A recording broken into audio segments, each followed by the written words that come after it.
The American soldier held captive. Two teenage girls in Hohokus, New Jersey, who set up a babysitting service to earn some money for college, have been told to stop it. They were violating the zoning laws by doing business in a residential area. And two Wisconsin boys picking up spending money by selling worms to fishermen were told they must add the state sales tax. So we are checking into the statutes which govern running errands. Good night, David. Good night, Chet. Beginning Monday, I will be working in Europe for a few weeks, and this half of the program, until I get back, will be done by Edwin Newman, who is even now out buying blue shirts. Without trying to do his job for him, here are a few things he will have to deal with. By early August, Congress will be behind in its work, trying to get home to campaign, and there will be pious little speeches saying this wouldn't have happened if it hadn't wasted so much time early in the year. The Gallup poll will show President Kennedy's popularity is up or down, and there will be a Democratic explanation and a Republican explanation of why this is so. They will not agree. Congress will, on the other hand, continue voting subsidies and benefits for its constituents, while continuing, on the other hand, to complain about government spending. And by the end of July, the Billie Sol Estes case will have become so complicated, with so many people making so many charges, it will not be possible to understand it without a program. Edwin Newman will be here to supply one. Good night, Chet. I'll practice over the weekend saying good night, Ed. And good night for Salem Cigarettes. In Mrs. Kennedy's program for refurbishing the White House, a marble mantelpiece was unveiled today after having been restored to the condition it was in the time of Theodore Roosevelt. When President Kennedy led the little ceremony this afternoon, Mrs. Nicholas Longworth, TR's daughter, was at his side. The mantelpiece originally had two carved lions' heads, but Theodore Roosevelt replaced them with the heads of bison, an American animal. It's very appropriate, I think, that we have Mrs. Longworth here, who was, though she is somewhat reluctant to admit it, was present during the 1902 renovation as a very small girl, and who shared her father's great interest in restoring the White House to, in the phrase he used, its original simplicity, and in maintaining its original purpose.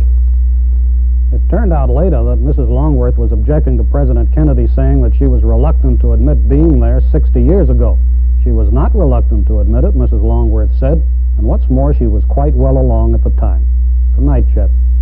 Good night, Ed. And carpenters in Jersey City, New Jersey, found almost $2.5 million yesterday in the trunk of a dusty, battered, abandoned 1947 sedan. The men were working in this row of old one-car garages when they came upon the car. They called their boss, who called the police. After confiscating the money, plus 3 pistols and some stolen court papers, the police took the car to the car pound. The guess is that the car and its extraordinary contents belonged to one Joseph Moriarty, a big-time gambler known as the newsboy, now in the penitentiary. The police checked even the hubcaps on the chance there might be money hidden there, too.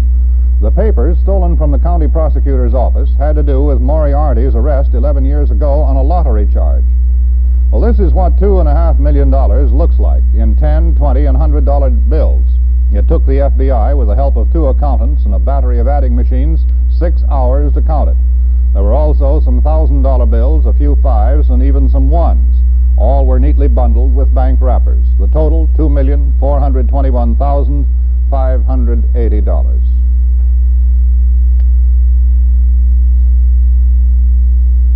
The FBI is still looking for the forgetful millionaire.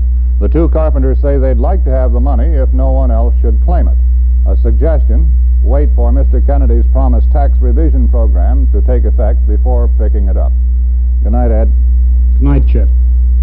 Premier Khrushchev, who today accused America of stepping up the arms race, yesterday took part jovially in Independence Day celebrations at Spaso House, the Moscow home of the American ambassador.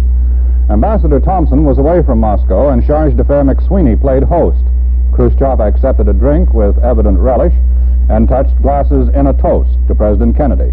He also said the Berlin situation was better, comparing it to a family quarrel over where to go on a vacation. After this touching balcony scene, Khrushchev and the other guests descended into the garden, where he admired the plants and the lawn, and then caught up with Benny Goodman. Goodman, touring the Soviet Union with his band, found himself in for a long, sentimental Russian handshake. But Khrushchev never carries sentiment too far. Having relinquished Goodman's hand, he made it very plain that he does not like jazz, neither the Russian nor the American varieties. He backed up his vehement statement with some equally vehement bawdy Russian. Goodman misunderstood at first and said, "Ha-ha, a new jazz fan," but Khrushchev quickly cleared that one up. He said, "I don't like Goodman music, I like good music." Khrushchev, an old hand at strategy, then broadened his front by saying he doesn't like modern art either. The two parted diplomatically with another handshake. So perhaps the Khrushchev-Goodman debate will now take its place in history, along with the Khrushchev-Nixon kitchen debate and Khrushchev's argument with farmer Roswell Garst over the merits of Iowa corn. Good night, Ed. Good night, Chet. And William Faulkner, a soft-spoken Southern gentleman who preferred bourbon, died today of a heart attack in the little college town of Oxford, Mississippi. This became Jefferson, the county seat of the Yoknapatawpha County, the scene of his novel Sanctuary, The Unvanquished, Absalom, Absalom, As I Lay Dying, and The Sound and the Fury. The last, he said, was his favorite. In his stories, read throughout the world, he showed the South trying to come to terms with its past. He wrote in a tortured, often difficult style, with long, involuted sentences combining Elizabethan grandeur and colloquial exactness. In 1949, Faulkner won the Nobel Prize for Literature. In his acceptance speech, he described his view of the writer. I believe that man will not merely endure, he will prevail. He is immortal, not because he alone among creatures has an inexhaustible voice, but because he has a soul, a spirit capable of compassion and sacrifice and endurance. The poet's, the writer's duty is to write about these things. Faulkner once told a college class in writing, "I have never given the subject of form a thought. If a story is in you, it has to come out." He described himself basically as a farmer who liked to tell stories. Once when he went to Hollywood to write the movie version of Sanctuary, he insisted on writing at home. When the studio tried to call him, it discovered that to Faulkner, writing at home meant in Mississippi. Good night, Ed. Good night, Chet. In last year's Berlin crisis, thousands of reservists were called to active duty. Some complained, most took it without too much muttering. Today, 50 Air National Guard reservists flew back to this country from Germany to return to civilian life. They arrived at Washington Airport just before President Kennedy flew in from Cape Cod, and some of them had his personal greetings and thanks. Then General Curtis LeMay, Chief of Staff of the Air Force, gave them a speech of welcome. Your work is now finished for the time being, but I'm sure as time goes on, there'll be opportunities for you to participate in the defense of your country again. So your next job will be to go back to your home station, overhaul your equipment, get your personnel in shape, and get that C1 rating ready for the next call. LeMay seemed to be telling the men, "See you next week." Maybe that's what generals have to say and what reservists have to hear, but it was probably the most unwelcome welcoming speech of all time. Good night, Chet.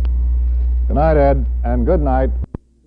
Chairman of the board of NBC, Robert W. Sarnoff, and Frank Stanton, president of CBS, today recommended that Congress repeal the requirement that all candidates for political office get equal time on the air. Sarnoff said that if equal time did not have to be given to fringe candidates, broadcasters would be free to do a better job of reporting election campaigns to the American people. The Agriculture Department reported today that crop acreage this year is down 3% from last year. That's welcome to the government, which is trying to cut down farm surpluses. A reduction in another economic field was less welcome. Retail sales went down 2% last month, possibly because of the stock market decline. Retail sales are one of the indicators President Kennedy will be looking at in deciding whether to ask for a tax cut this year. Today, President Kennedy was looking not at economic indicators, but at the balls and strikes at the All-Star baseball game. He took a seventh-inning stretch. He shook hands with Casey Stengel, and he saw the National League beat the American League 3-1. It was a beautiful day and a good game, and Mr. Kennedy watched the action closely until the last out. Maybe Mr. Kennedy would go to the ball game more often if only somebody could get the Washington team out of the American League cellar and Congress out of Washington. Good night, Chet. Good night, Ed. Those sweatshirts with pictures on them of Antony and Cleopatra and Beethoven and Willie Mays and other famous people. Today, the National Review, a conservative monthly published in New York, has a full-page advertisement offering its readers Barry Goldwater sweatshirts at $3.95 plus 50 cents postage and handling. The advertisement says the sweatshirt will make liberals recoil in horror and will also imbue those who wear it with renewed courage to suffer the slings and arrows of the extremist lunatic fringe of the ultra-left. One special attraction, the Barry Goldwater sweatshirt is advertised as being made in genuine sweatshops. Good night, Chet. Good night, Ed, and good night for Camel cigarettes. Britain's National Youth Theatre has canceled the production of Shakespeare's Coriolanus, scheduled for this summer. There are no Roman costumes left in London, it seems, for the young actors to rent. They've already been rented by American movie companies, which have shipped them to Rome, because even Rome hasn't enough for all the Roman costumes for all the American movies being made there. Good night, Ed. Good night, Chet. Tonight, the report of a somewhat plaintive cry. Our delegate to the UN Economic and Social Council asked for fewer international meetings. The United States is committed to send representatives to about 400 of them this summer, most of them called by one UN agency or another. And he pointed out even we don't have enough diplomats and technical experts to go around. Good night, Ed. Good night, Chet. Richard Nixon's book, 6 Crises, has been on the New York Times bestseller list for 15 weeks. And Barry Goldwater's book, Why Not Victory, has been on the list for 8. This week they have been joined for the first time by the JFK coloring book. Nixon's 6 Crises and Goldwater's Why Not Victory, taken together, might be called the agony and the ecstasy of Republican politics. As for the JFK coloring book, there have been books by and about President Kennedy on the bestseller list before, but the JFK coloring book may prove to be the greatest thing to hit the publishing business in years. It may start a fad of bestsellers that do not have to be written and do not have to be read. Good night, Chet. Good night, Ed. And good night. Before dawn at Cape Canaveral, space scientists launched a 13-story balloon into a 900-mile-high arc across the Caribbean. They knew from moment to moment the experiment was a success because they followed the balloon close up through pictures televised to the ground from a camera in the rocket. Here are those pictures. A canister with the big paper-thin balloon folded up inside was separated from the nose of the rocket at a predetermined point on the fringe of space. The canister, propelled by a spring, sped ahead with deceptive laziness until it was a safe distance from the body of the rocket, and then ejected the balloon. The last time this was tried, in January, the balloon opened too fast and tore itself to pieces. This time, unfolding majestically in the near vacuum, it became a lopsided watermelon and then a taut sphere 135 feet in diameter, still pulling away from the rocket.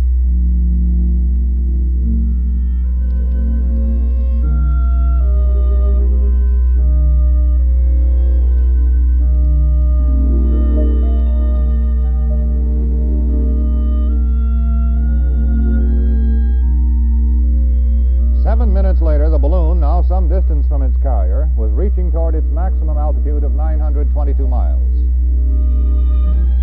About 14 minutes later, a container with a second camera inside was ejected and began to fall away toward the Earth. Eventually, it fell in the ocean some 500 miles from Cape Canaveral and was picked up by scuba divers. By now, the balloon itself, that little dot on the lower right of your screen, was descending toward the atmosphere. The experiment was designed to test inflation of the balloon, not its ability to reflect radio signals from orbit. Now the job was done. As the rocket also came down into the fringes of the atmosphere, small pieces of the carrier began to fly off. First a single piece, then another, and another.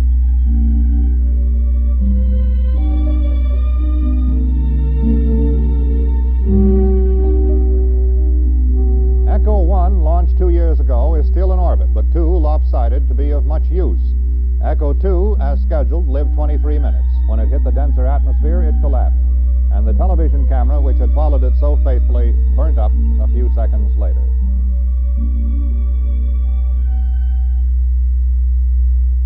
On Saturday, if all goes well, the scientists at Cape Canaveral will hurl a package of instruments 26 million miles into space.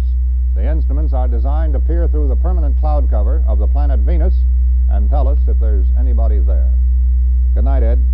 Good night, Chet. And good good night for Texaco.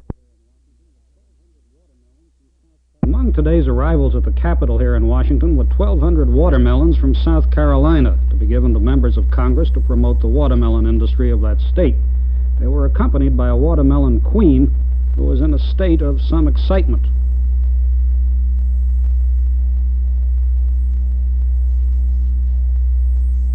Watermelons are wonderful. Everybody should eat them all the time. Well, the Queen was persuasive. Senator Johnston of South Carolina ate watermelons, and so did Senator Thurmond. In fact, the eating went on and on and on, but after a while the NBC cameraman lost interest. He got a watermelon himself and took it home. His wife said that next week she'd like a shipment of Georgia peaches. Good night, Chet. Good night, Ed. Everybody these days is telling Kennedy jokes, including the Attorney General of the United States. The fellow who was outside the hotel and going down the street and saying, "I hate that man. I hate that man. I hate that man in the White House." And this minister came up to him and said, "You shouldn't talk like that. That's not, don't you know the Bible? Don't you know the teachings of brotherly love? You shouldn't talk like that." And he said, "That man in the White House knows about brotherly love, and that's why I hate him." And I read the stories about printed in the National Magazine last week about Teddy, Bobby, and Jack were in a boat together, and the boat sank, and who do you think was saved? The country. Robert Kennedy was speaking to a group of Democratic candidates, but he will not be at many more political meetings. He said that because of the work he does, the president has told him to keep out of politics. Good night, Chet. Good night, Ed, and good night for Texaco. Last night's Telstar broadcast, as best I can make it out, is about the same as if 100 million people had been allowed to listen in on the first phone call and to hear Alexander Graham Bell say, "Come here, Watson, I want you." It was not so much what was seen as that anything was seen at all. This is film made last night in London during the broadcast from America. It appeared everybody who could get to a television set did, and so many did, there was a lull in the streets. As in the U.S., everyone here is his own television critic, one of man's inalienable rights all over the world. But since no one would now wish to have criticized the first phone call, people seem to think it wasn't quite nice to be critical last night. In Paris, it was the same way. People thought they were seeing something whose promise was great, but how soon and of what, nobody knew. The papers have big headlines, stories, and editorials, all saying they were pleased. The one thread running through them was interesting and revealing. That was the almost unanimous astonishment that it worked. And there was another interesting effect. In London, there has been active trading in gold shares for weeks by traders persisting in believing the United States would raise the price. So the price of the shares has been rising. Then, last night, President Kennedy on the Telstar broadcast said the price would not be raised. For today, in London, the shares dropped precipitously with losses in the millions. The President has said that before, many times, but when it came straight from him, live, bounced from America to Europe by satellite and broadcast here, they believed it. Good night, Chet. Good night, David, and good night for Texaco. We're able to report tonight that if you're the kind of person who writes as congressman but is getting tired of it, you can hand the task to somebody else. There is an organization that will write your congressman for you. If you sign up and pay $4 a year, the organization will poll you every month on current issues, add your views to those of its other clients, and send them to every member of Congress. The organization's advertisement says, "Let us make your opinions count," this being the latest variation in the growing movement known as "Don't Do It Yourself." If you do sign up, of course, you have the problem of figuring out what to do with the time you save by not writing your congressman. Good night, Chet. Good night, Ed, and good night for you did not see via Telstar. You may recall that Monday evening's broadcast from Europe ended rather abruptly. The London commentator was just launching into his description of the ceremony of the keys at the Tower of London when the picture suddenly ended. Behind me, Tower Bridge and the sleeping port, and by me here, the ancient Tower of London, where now we witness a ritual. The engineers had turned off the satellite lest its batteries run down. But in Europe, the program continued through to Richard Dimbleby's closing words. Behind me, Tower Bridge and the sleeping port. And by me here, the ancient Tower of London, where now we witness a ritual unchanged since long before Columbus discovered America, the nightly ceremony of the keys. Thank God to the king! Come on! Who was there? Keys. Who's king? Queen Elizabeth Keys. What? Queen Elizabeth Keys and all's well. Thank God to the king! By the thunder! Quick, block!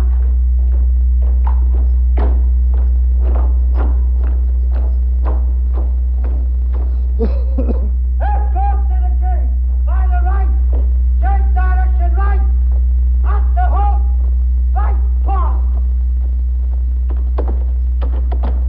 Guard and escort, return off!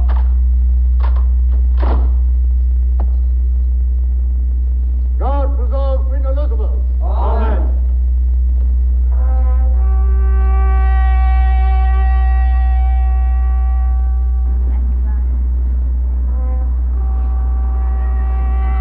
And so, America, we end now as we began, looking at Westminster Bridge and the Thames in London.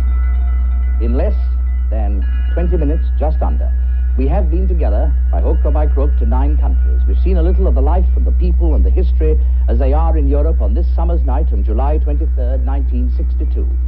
Big Ben says nearly 20 past 11 at night, our time. For the last time on this, our first live program from Europe to America, we greet you. We hope that you received us well, and now that Telstar's established in the sky, that there'll be many more exchanges like this one to come. Good night. And so we end the week as we started it with a story about Telstar. Good night, Ed.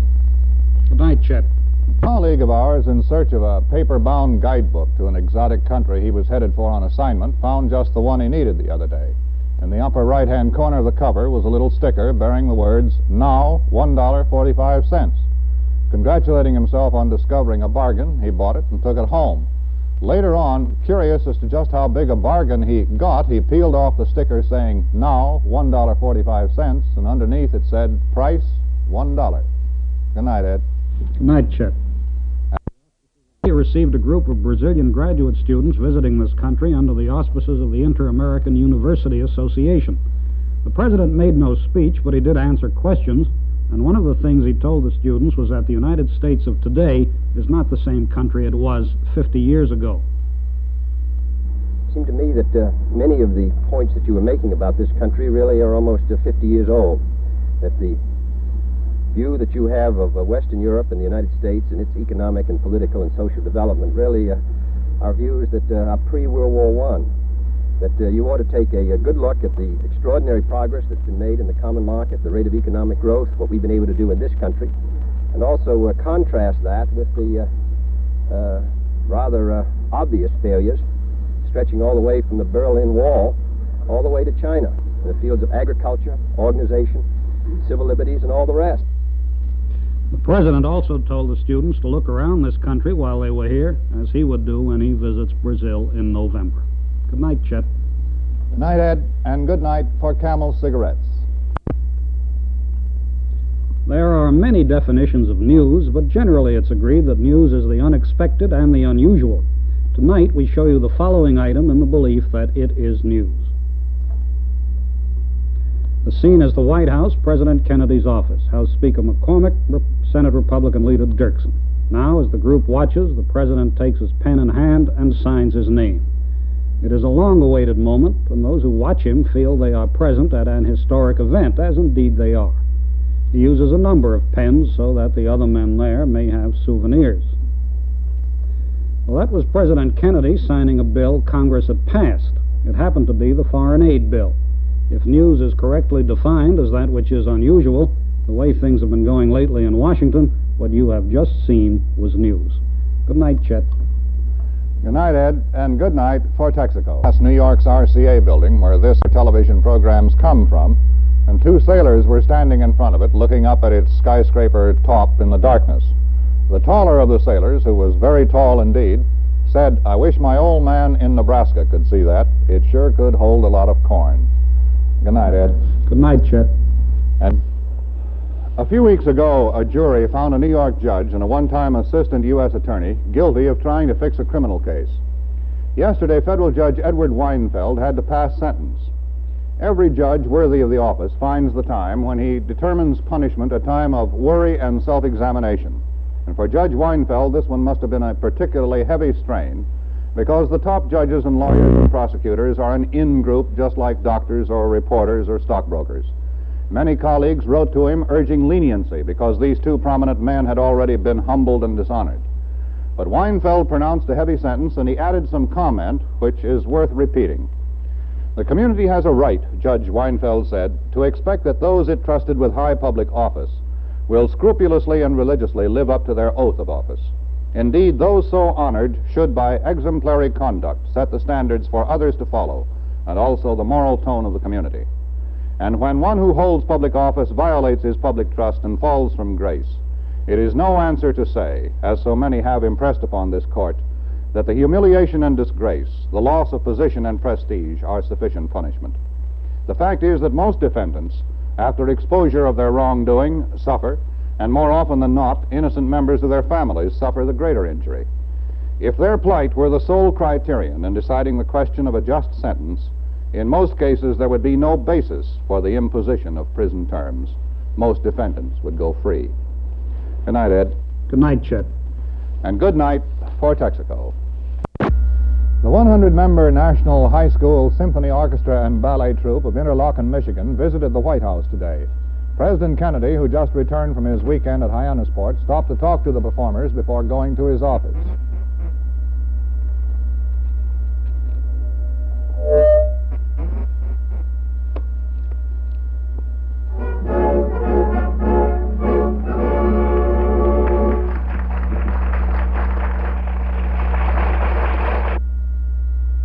There are over 33 million Americans who are interested in music, interested in other forms of art. That is a tremendous statistic. That does not say that 33 million Americans play well. I was once, when I was younger, was one of those statistics which were thrown around so casually in those days. That does not mean that 33 million can play so you would want to hear them, but they play because they want to hear themselves. And perhaps that's the most best form of art expression. Last year, more Americans went to symphonies than went to baseball games. This may be viewed as an alarming statistic, but I think that both baseball and the country will endure, and the country will be better off, perhaps, for it.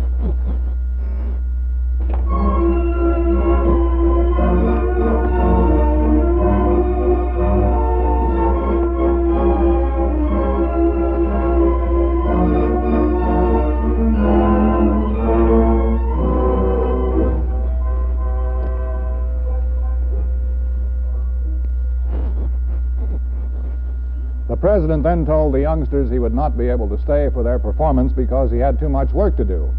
But he promised to keep his office door open so he could hear the music.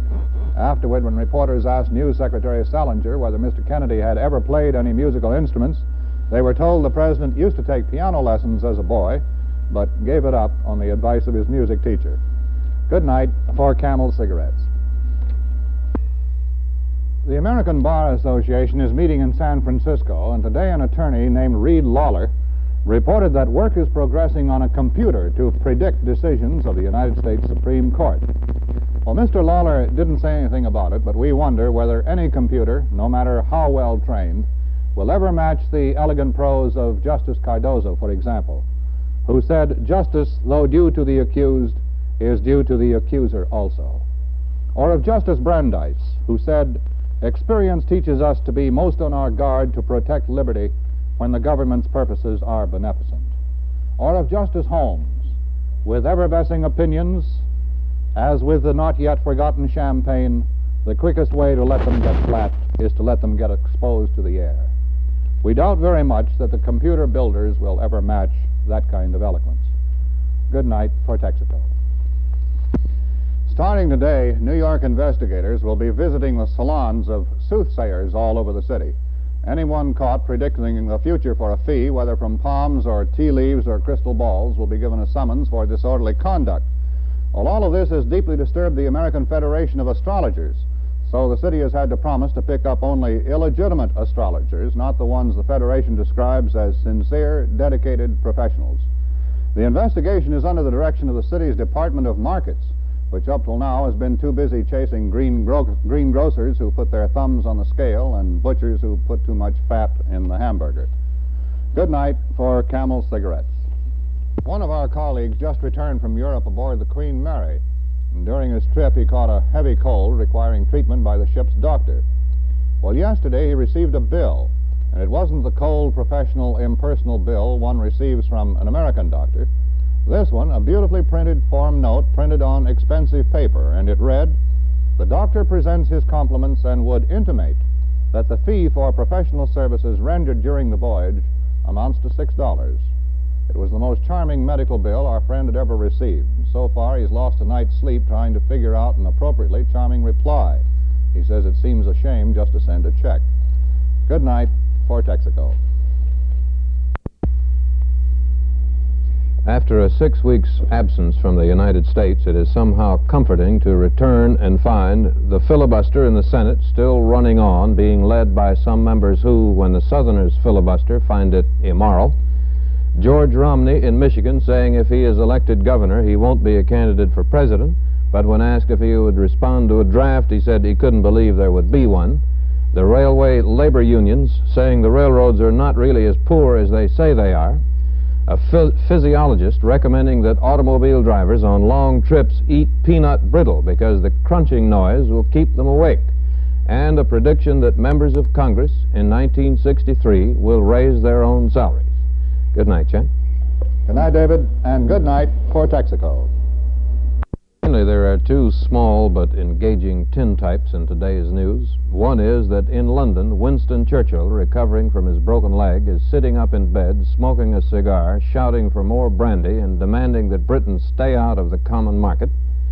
The other is that the former president of the American Betting Association is upset to hear that President Kennedy, because of his sore back, is sleeping on a horsehair mattress. He says a horsehair mattress is no good, an antique, no good for sore backs, needs to be rebuilt every 6 months, is full of lumps and dust, and he says Mr. Kennedy might just as well pile up 3 or 4 blankets and sleep on that.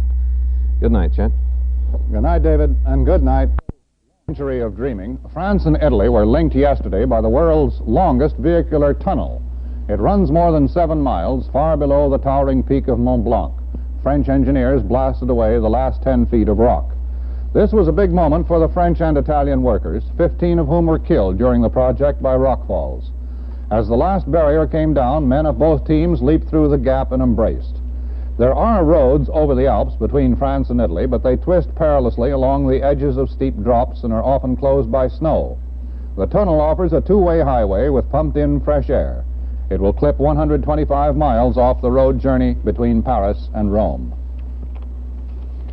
The Mont Blanc tunnel will be ready for traffic by the spring of 1964. Officials expect that more than 300,000 automobiles will be using the tunnel that year.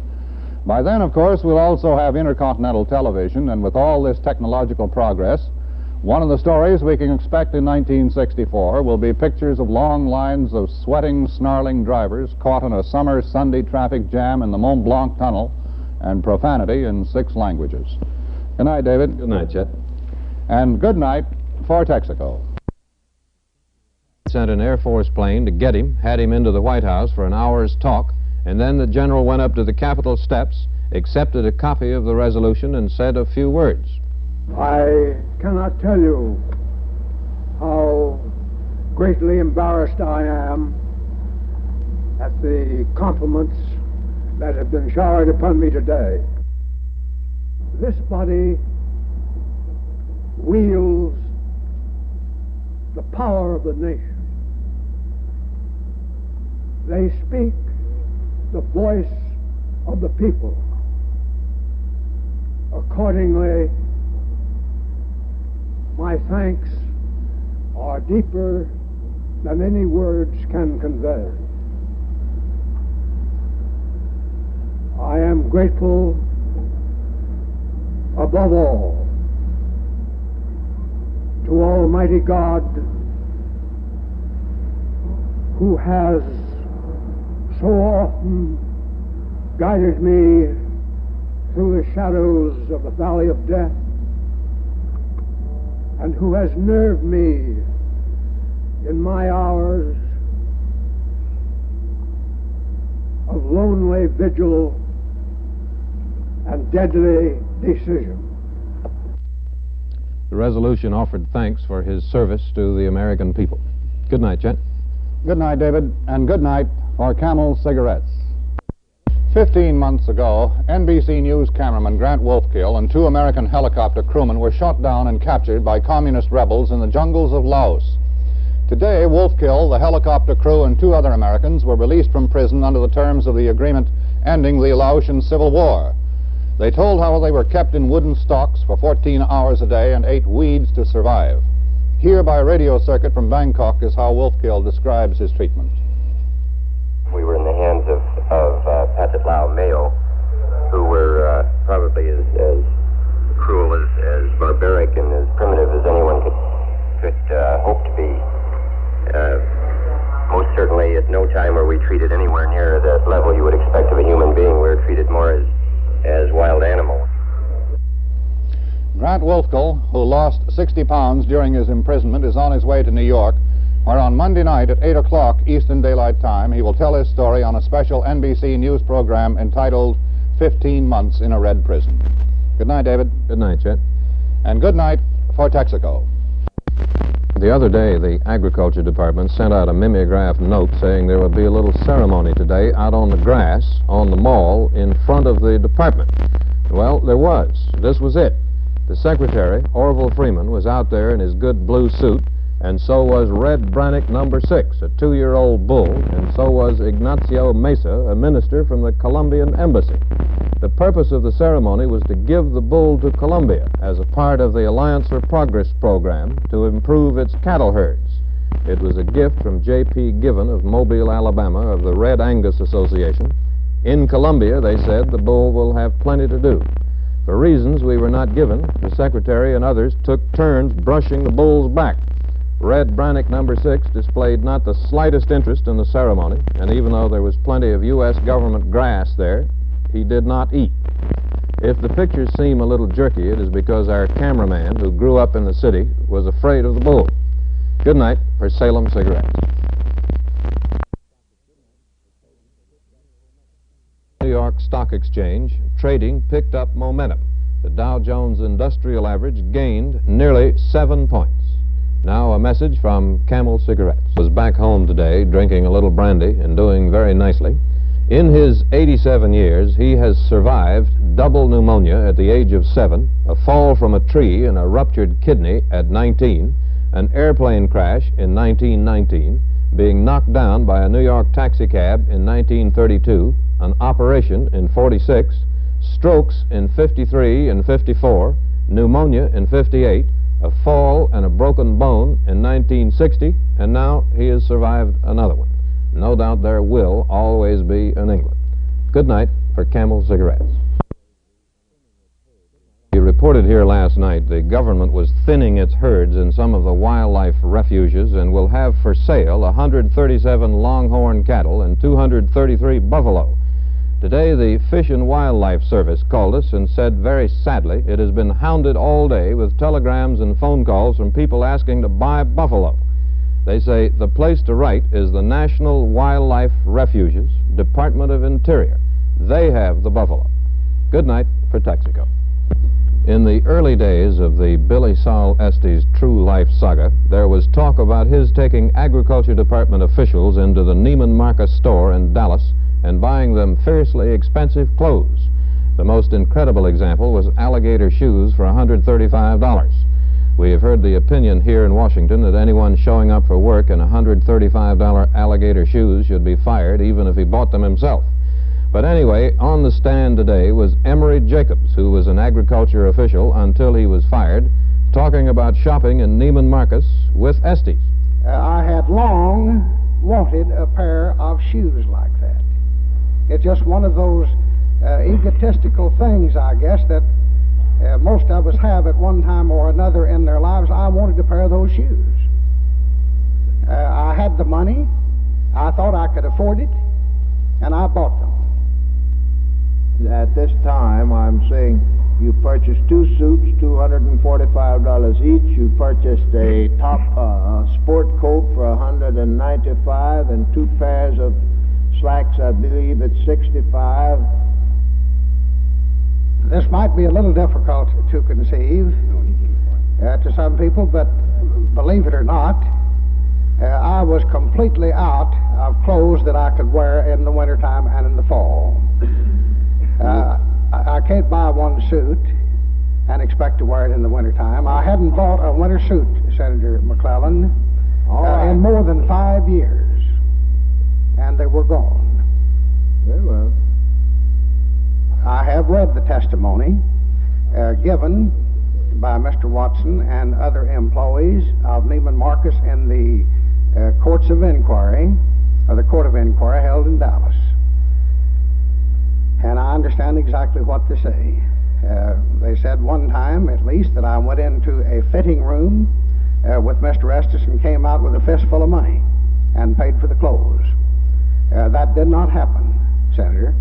Whether I was in a fitting room with Mr. Estes, whether he was in there with me, he might have been. I have no specific recollection of it. I do know this, that he gave me no money. I paid for them myself with money that belonged to me. During this discussion of male fashion in Washington, there was more evidence that Estes' luck has run out. He was driving along a street in Abilene, Texas today and was arrested for driving without a license and going through a stop sign. Good night for Camel Cigarettes.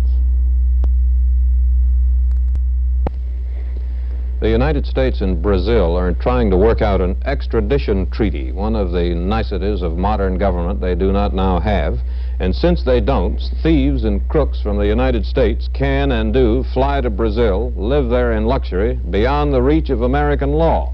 There's a colony there of about 6 living high, telling visitors they never really stole anything, that the whole story has not been told, and that someday they will come back to the U.S. and clear their names. Well, the extradition treaty has been approved by us, but not as yet by Brazil. If it is, the American swindlers now living in Brazil will be able to come home and will get a chance to tell these stories that have not yet been told. Good night for Texaco. The other day, a farmers' organization in Iowa protested an economic study recommending that more than 1 million farmers get off the farms and move into the cities. Officials of Sears Roebuck and the Ford Motor Company helped to make the study, but the farmers turned in their Sears catalogs and protested to Ford and got both of them to deny their companies had any connection with the study. Well, now, flushed with that success, they have another plan. It is to force farm prices higher, and to do so by holding off the market their livestock and grain until buyers are ready to bargain with them and to pay more. Good night for Salem Cigarettes. In Houston, Texas, a federal grand jury indicted 3 people, including 2 former officials of the U.S. Department of Agriculture. They were charged with bribery and conspiracy in transferring fraudulently some rice acreage allotments that are worth money. And Vice President Lyndon Johnson, a long way from home, spent a part of the day roaming around an Oriental bazaar in Istanbul, Turkey, shaking hands and telling people he was sure glad to see them. A young Turkish boy came up and greeted him in English. Johnson asked how old he was, and the boy said, "I'm 18. How old are you?" Johnson shook his hand. Good night for Texaco.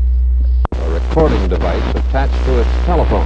A reporter can call in and get from the machine such routine information as what time there is a news conference, if any, when and where the secretary is pinning on a medal or giving a plaque to some deserving group. Well, this new art form, if fully developed, has enormous possibilities which nobody yet has had time to think about. But to a great degree, we already have government by telephone. What business is not done on the phone is done by letter, by filling out forms and sending inter-office memos. But anyway, the number of the Labor Department's new telephone device got into the paper, and today, all day, so many children around town have been calling it, nobody else has been able to get the number. It's always busy. If I may express an opinion, it is that 2 of the greater dangers to democratic government are 1, drowning in a flood of paper, and 2, one horrible hour when every telephone line in town gives out a busy signal. Good night for Camel Cigarettes. The Old Testament says Noah's Ark, after 40 days and nights of the deluge, came to rest on Mount Ararat. in what is now eastern Turkey. And Noah, at the age of 600, with his 3 sons, their families, and all the animals, walked out. Well, nothing very substantial has been seen or heard from the Ark since then. Having served its purpose, it disappeared into biblical history. But now, a team of American archaeologists have climbed Mount Ararat looking for remains of the Ark, and 14,000 feet up, they have found several pieces of wood that seem to have been part of a very large boat, maybe 750 feet long. They are not ready to commit themselves yet. They think it could be the remains of the Ark, but it'll take another 2 or 3 years of testing, they say, to be sure. Most of the news on this program is reasonably new, but admittedly this is a little old. Noah's Ark was some thousands of years B.C. Good night for Texaco. Indian leaders representing 75 tribes are holding a national convention on the Cherokee Reservation in North Carolina. Their purpose is to form an effective, unified organization which would speak with authority on American Indian affairs. One delegate said, "We Indians have not been organization-minded." Many delegates are concerned about the government's termination policy, which would eventually withdraw all federal control over Indian reservations. Others are equally concerned over the Indians' image as presented on television and in movies.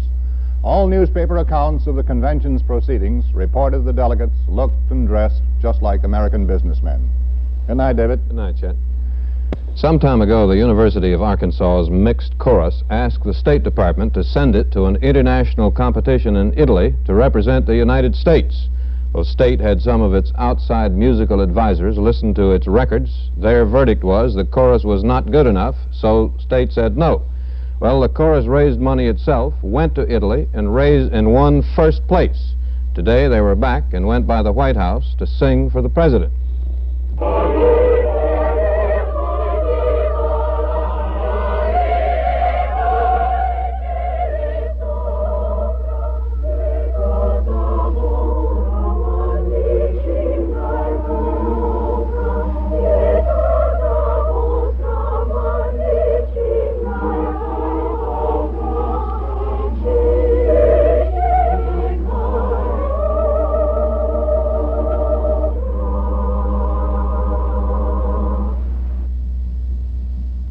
People of Arkansas must be extremely proud of you, and I think what is most impressive is the fact that this very unusual and difficult kind of singing, which places a great stress upon your self-discipline and also upon your cooperation with your fellows under the direction of a very distinguished leader, that all this was made possible by your efforts, by the University of Arkansas, and by the efforts of the people of Arkansas who arranged to send you overseas.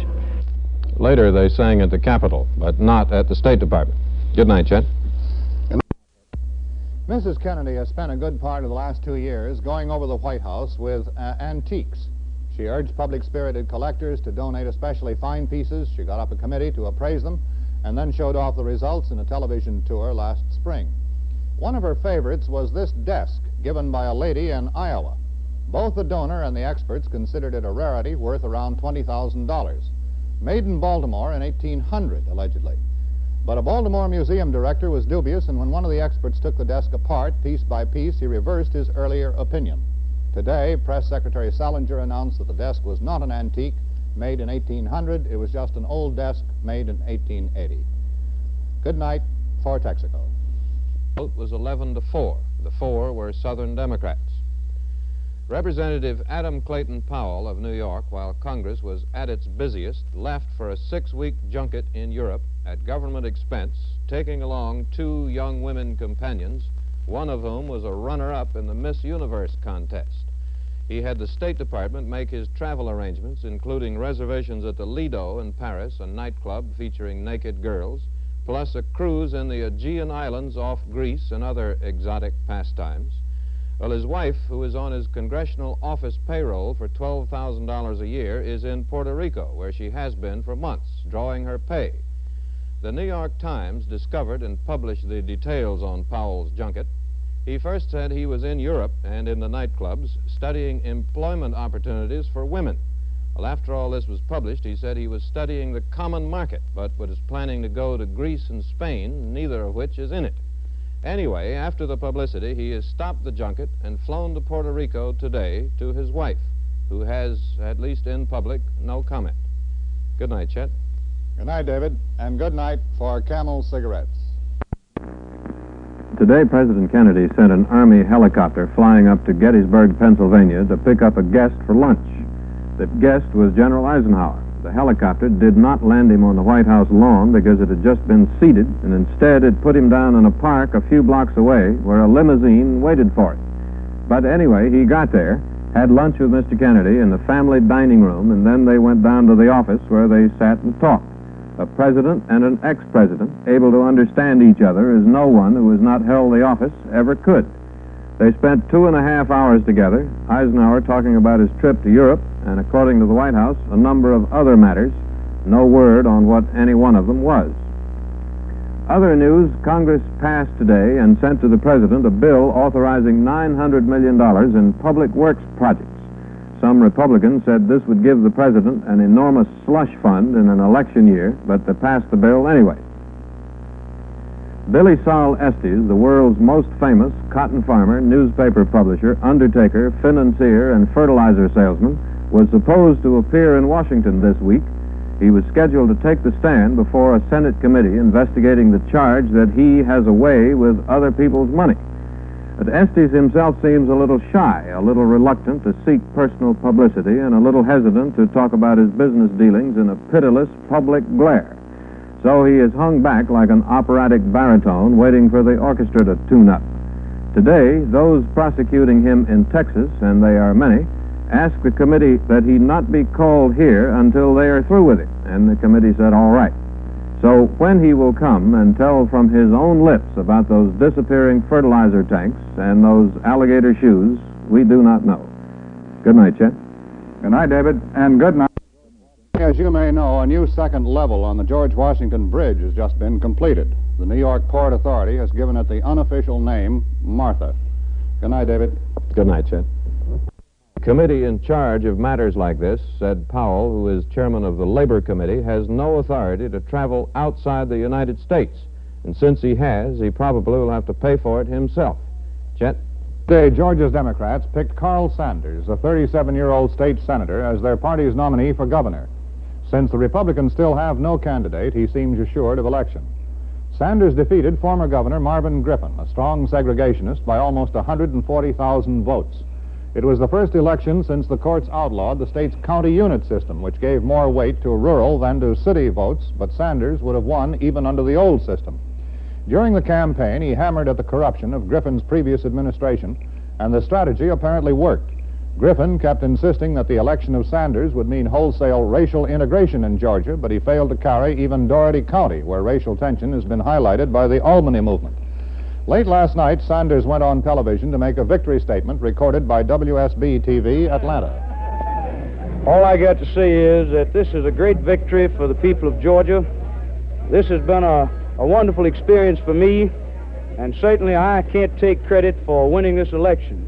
I want the literally thousands of people who have worked for me so hard throughout this campaign to feel like that this is their victory, and I want everybody in Georgia to know that having received this overwhelming mandate from the people, it makes me ever more determined to carry out the exact plans that I have promised, and that is to give Georgia 4 years of good, decent, honest government, to represent everybody in this state, no matter where they may live, to carry our state forward and to build a bigger and better Georgia for us all. And Griffin did a lot of his campaigning at barbecues, and he was encouraged by the size of the crowds that turned out.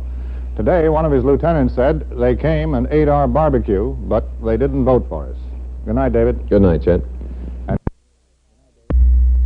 tomorrow, 12 miles out into the Atlantic from Newport, Rhode Island, the first of a series of races will begin between the American yacht Weatherly and the Australian challenger Gretel. At stake is the prized America's Cup, the most coveted trophy in all sailing. Now, this race has been run 18 times since 1851. The last one, you may recall, was 4 years ago. And by the way, the United States has never lost the race. In sedate, aristocratic Newport, home of opulent mansions and the watering place for wealthy Eastern families, a temporary metamorphosis is taking place. The normally quiet streets are filling up with boatsmen, landlubbers, and the yacht cap crowd. There are no hotel reservations to be had, and between handing out brochures and giving directions, the harried Chamber of Commerce is trying to find rooms in private homes for the overflow. 15 to 20,000 visitors will squeeze into Newport and stay for the races. As the town swells, the pace of living changes. Australian accents are heard everywhere. Bars are now serving Aussie beer, and downtown there are more Australian flags than American. One souvenir shop has sold 250 miniature flags in the past week. Deck shoes, sailing books, and practically every nautical novelty sell quickly. The race itself can't be seen from land, so there's a booming business in tickets for spectator boats. Between private boats and excursion boats like the Provincetown, almost 100,000 people will see the race. President Kennedy, now in Newport, will watch from aboard a destroyer. The Australian Gretel is considered by most to be the underdog. The experts claim that the Weatherly has the advantage of home waters and a more experienced crew. The yacht winning 4 races takes the cup, the world's oldest international sporting trophy. And although Newport is a resort town, the tremendous influx of visitors for the America's Cup races has strained all available housing facilities. As someone pointed out the other day, the housing situation is so bad that some poor people are forced to sleep aboard their yachts. Good night, David. Good night, Chet. With a fast and robust crowd on the continent, whose club is called the European Common Market. The children frankly suspected the old lady of losing her balance, and they have revealed, more than they intended perhaps, that just her presence was a source of great solace. Well, today the Commonwealth children said in effect, "Heaven help you, Mother, but bring us a little cake from the party." Now James Daly with a message from Camel Cigarettes. Engineer a couple of years ago took a miniature camera on board planes with him and secretly took pictures of what pilots were doing. A few times, these pictures showed, it was not flying. That flight engineer, D.K. Carson, the one on the left, took his photo collection up to the Capitol today to show the congressman. He had 39 pictures, and he said they showed, in various poses, pilots reading girly magazines, or napping in their seats, or stewardesses sitting in the pilot's seats. After looking at some of the pictures, Congressman John Moss said it seemed to be a shocking situation. The Federal Aviation Agency said it is investigating it, and Carson, who took the pictures a couple of years ago, said he waited this long to let them out because he was afraid what might happen to him. Today's Washington Post and the current issue of Newsweek magazine put into the public domain rumors, published up to now only by several notorious hate sheets, that President Kennedy was secretly married and divorced before his marriage in 1953 to Jacqueline Bouvier. The rumor names the president's alleged first wife as Dury Malcolm, a 2-time divorcee. Newsweek exposes the rumor and criticizes the other news media for not having scotched it sooner. Well, NBC News first heard these rumors a year and a half ago, checked them out thoroughly, and found absolutely nothing to substantiate them. The White House refused comment to newsmen today as it has in the past. Citizens who write to the White House about the rumor get the reply, the president has been married only once to his wife, Jacqueline Kennedy. The Senate tried to get some work done. A bridge spanning a small tributary of the Congo River was dedicated in Leopoldville today. It was named the Dag Hammarskjöld Bridge in honor of the United Nations Secretary General who was killed in an airplane crash on a peace mission in Africa a year ago. At the United Nations in New York, there was a memorial service in which a bronze plaque was dedicated to Hammarskjöld's memory. After the ceremony, Hammarskjöld's successor, U Thant, bowed his head and said, "May he rest in peace, and may we secure it." The service in the General Assembly building was televised via the Telstar satellite, as was a service from the late Secretary General's home in Uppsala, Sweden. There, Hammarskjöld's countrymen gathered at his grave and paid tribute to the man who has become an international hero.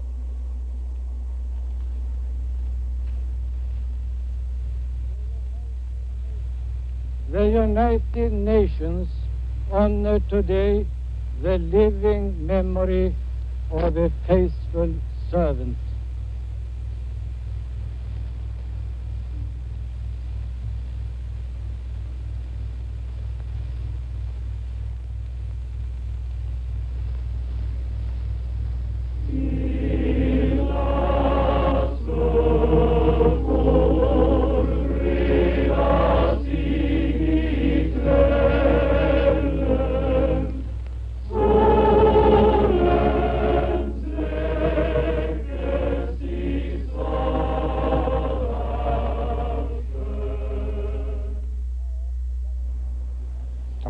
the General Assembly of the United Nations meets for its 17th session. Before it will be many of the same problems that face Dag Hammarskjöld, including the problem of the Congo, for which he gave his life. Good night for Camel Cigarettes. The Australians defeated the American sloop Weatherly off Newport, Rhode Island today in the second race of the America's Cup. Gradle's victory, the first by a challenger in 28 years, even the best-of-7 series at one race each. After losing Saturday, Gradle's crew got the second race delayed from yesterday until today. They used the extra day to move Gradle's mast. Well, today they won, but the Australians again asked for a postponement, so the third race will be held on Thursday instead of tomorrow. It's difficult to guess what the Australian crew is planning now. Good night, David. Good night, Chet. And good night for Texaco. The sloop Weatherly sailed away in light winds today and beat the Australian challenger Gradle by a mile in the third America's Cup race. The United States now has a 2-1 lead.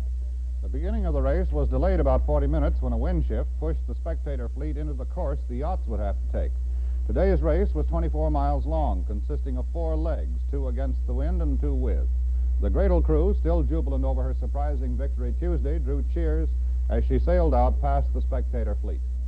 The Australian sloop scooted across the starting line and took an early lead of 6 lengths. But it wasn't long before the Weatherly began to catch up, and after 8 minutes she was in the lead. From then on, she steadily pulled away. Brisk winds predicted for today failed to materialize, which was a disappointment for the Gradle. The Weatherly had the advantage in the lighter breezes and performed well in the tacking duel that took place during the first 2 legs. After today's decisive defeat, the Gradle signaled she did not want to race tomorrow. This means the 4th match will be held Saturday, with the Australians hoping for some brisk New England breezes. Australians have discovered a condition called cup hangover. It afflicts people who have stayed awake all night listening to a scratchy, staticky shortwave radio account of a yacht race 11,000 miles away. Good night, David. Good night, Chet. And good night for Texaco.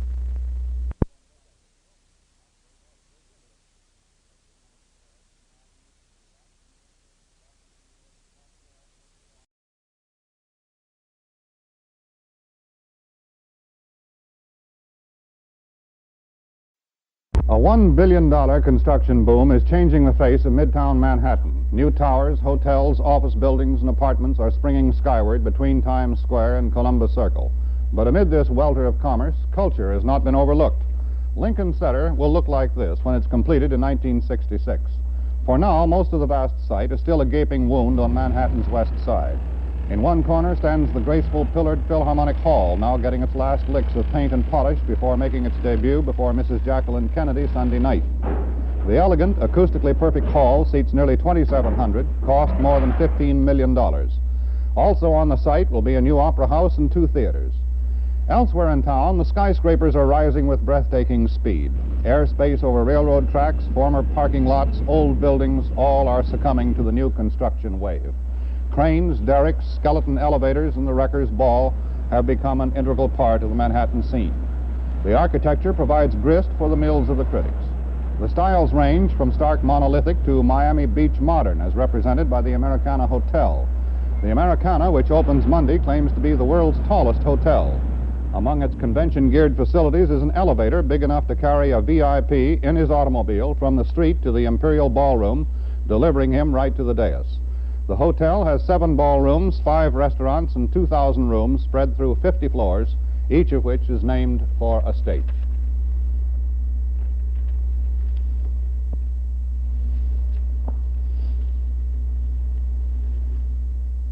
Other features include wall-to-wall carpeting in all closets, electric do not disturb signs that glow in the dark, and free electric shoe polishers in every room. Also, each guest will have access to what is described as a theater star-sized mirror with Broadway stage lighting. Good night, David. Good night, Chet. And good night for Salem Cigarettes.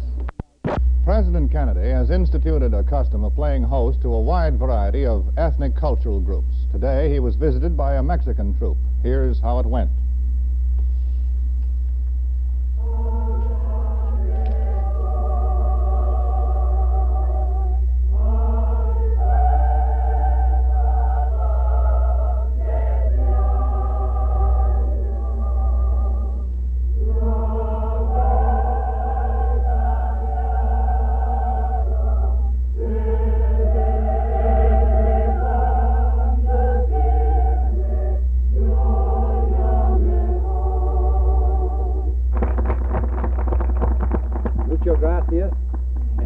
Mexico.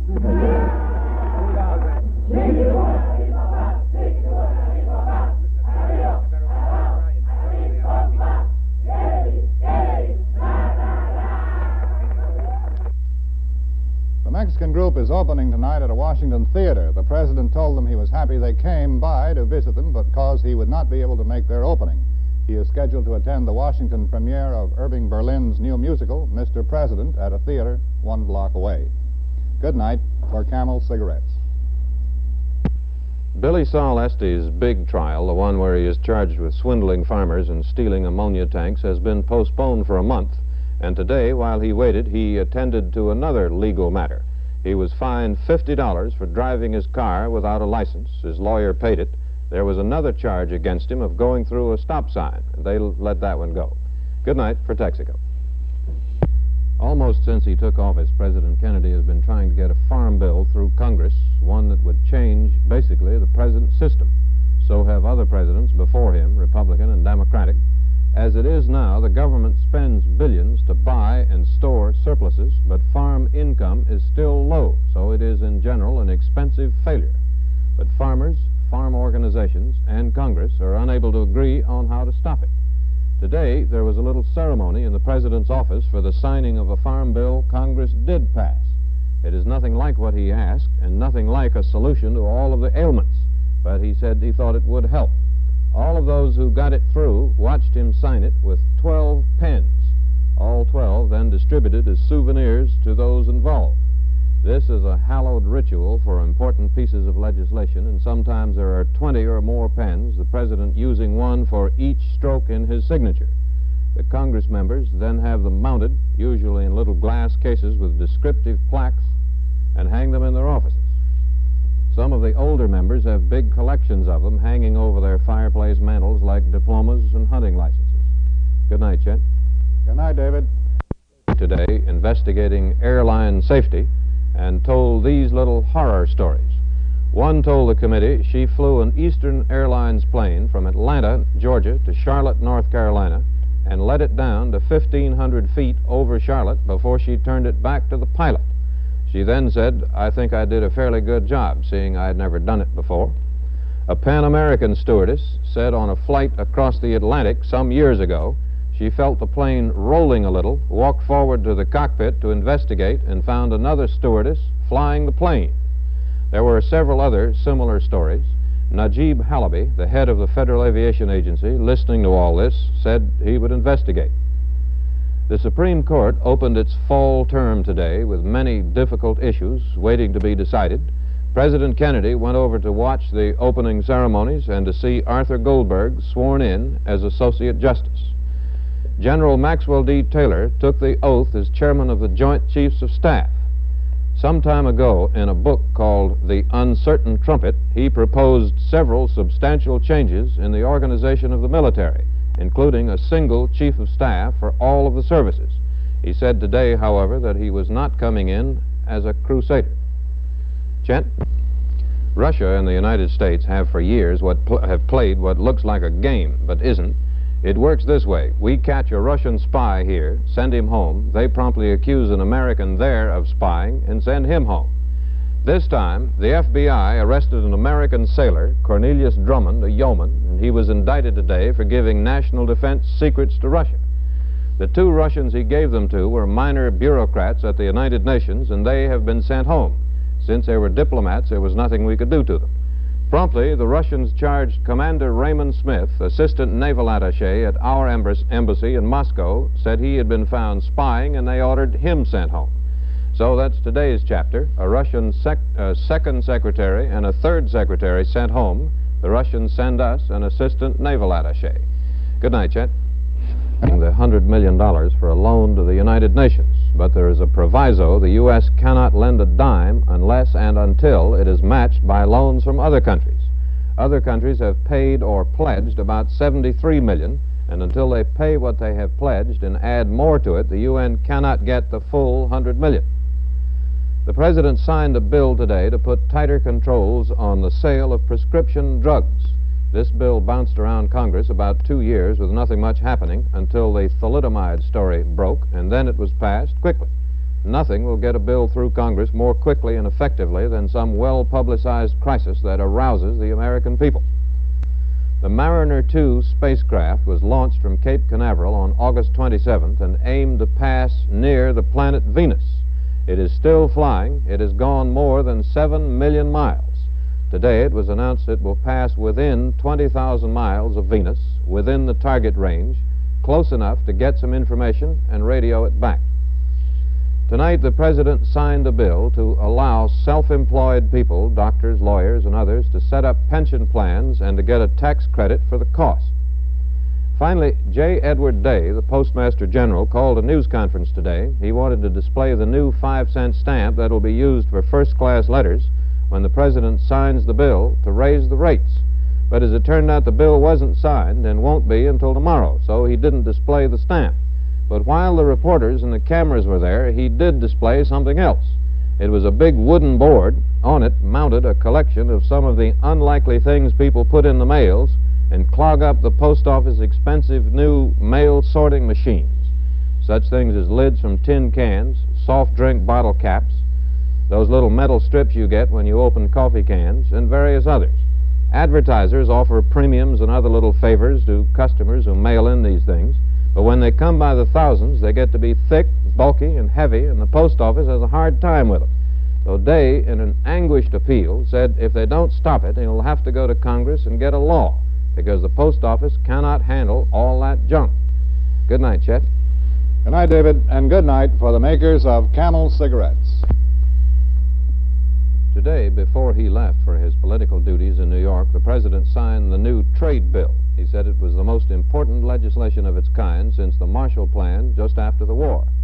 It allows him and future presidents to cut some tariffs, eliminate others, and to make trade deals with the European Common Market. Congress is still here, but certainly is not happy to be. It has just voted $5.5 billion to run the Agriculture Department, one of the more expensive agencies in town. After cleaning that up and a few other things, they hope to leave here tomorrow, go home, and get re-elected.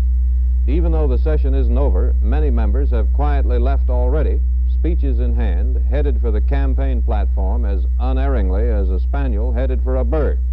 So many have done this, Congress can't go much longer because it won't have a quorum. Good night, Chet. Good night, David, and good night for the makers of Easy. New York City, plagued with a bus transportation system that is largely old, slow, and overcrowded, has been trying to ease the lot of both passengers and drivers by encouraging them to be polite to each other. Well, recently the City Transit Authority called in etiquette expert Amy Vanderbilt as a courtesy consultant for bus riders. She talked to NBC News reporter David Burke. I think we all must admit that New York is certainly one of the rudest cities in the world. Because we're so large, people feel lost. They feel anonymous. They feel perhaps, who's looking at me? What's the difference? I feel cross today, and what's the difference if I step on someone's foot or if I bark at the bus driver? Perhaps when a passenger boards a bus, he shouldn't think of the driver as an opponent, but as a friend who's trying to get him to his destination. At the same time, the driver shouldn't think of the onrushing crowd as a pack of enemies. Do you find that women or men are more courteous, Miss Vanderbilt? Now, don't get me into any trouble on this. Let us look at it in relation to this particular situation here in New York City and in relation to the buses. I would say that women very often expect courtesy and sometimes demand it, but that under these circumstances they very frequently forget to acknowledge it. The courtesy code now being drawn up by Miss Vanderbilt will remain a closely guarded secret until its publication. Meanwhile, the open warfare between bus drivers and passengers continues, and if there's a truce in sight, nobody seems to have heard of it.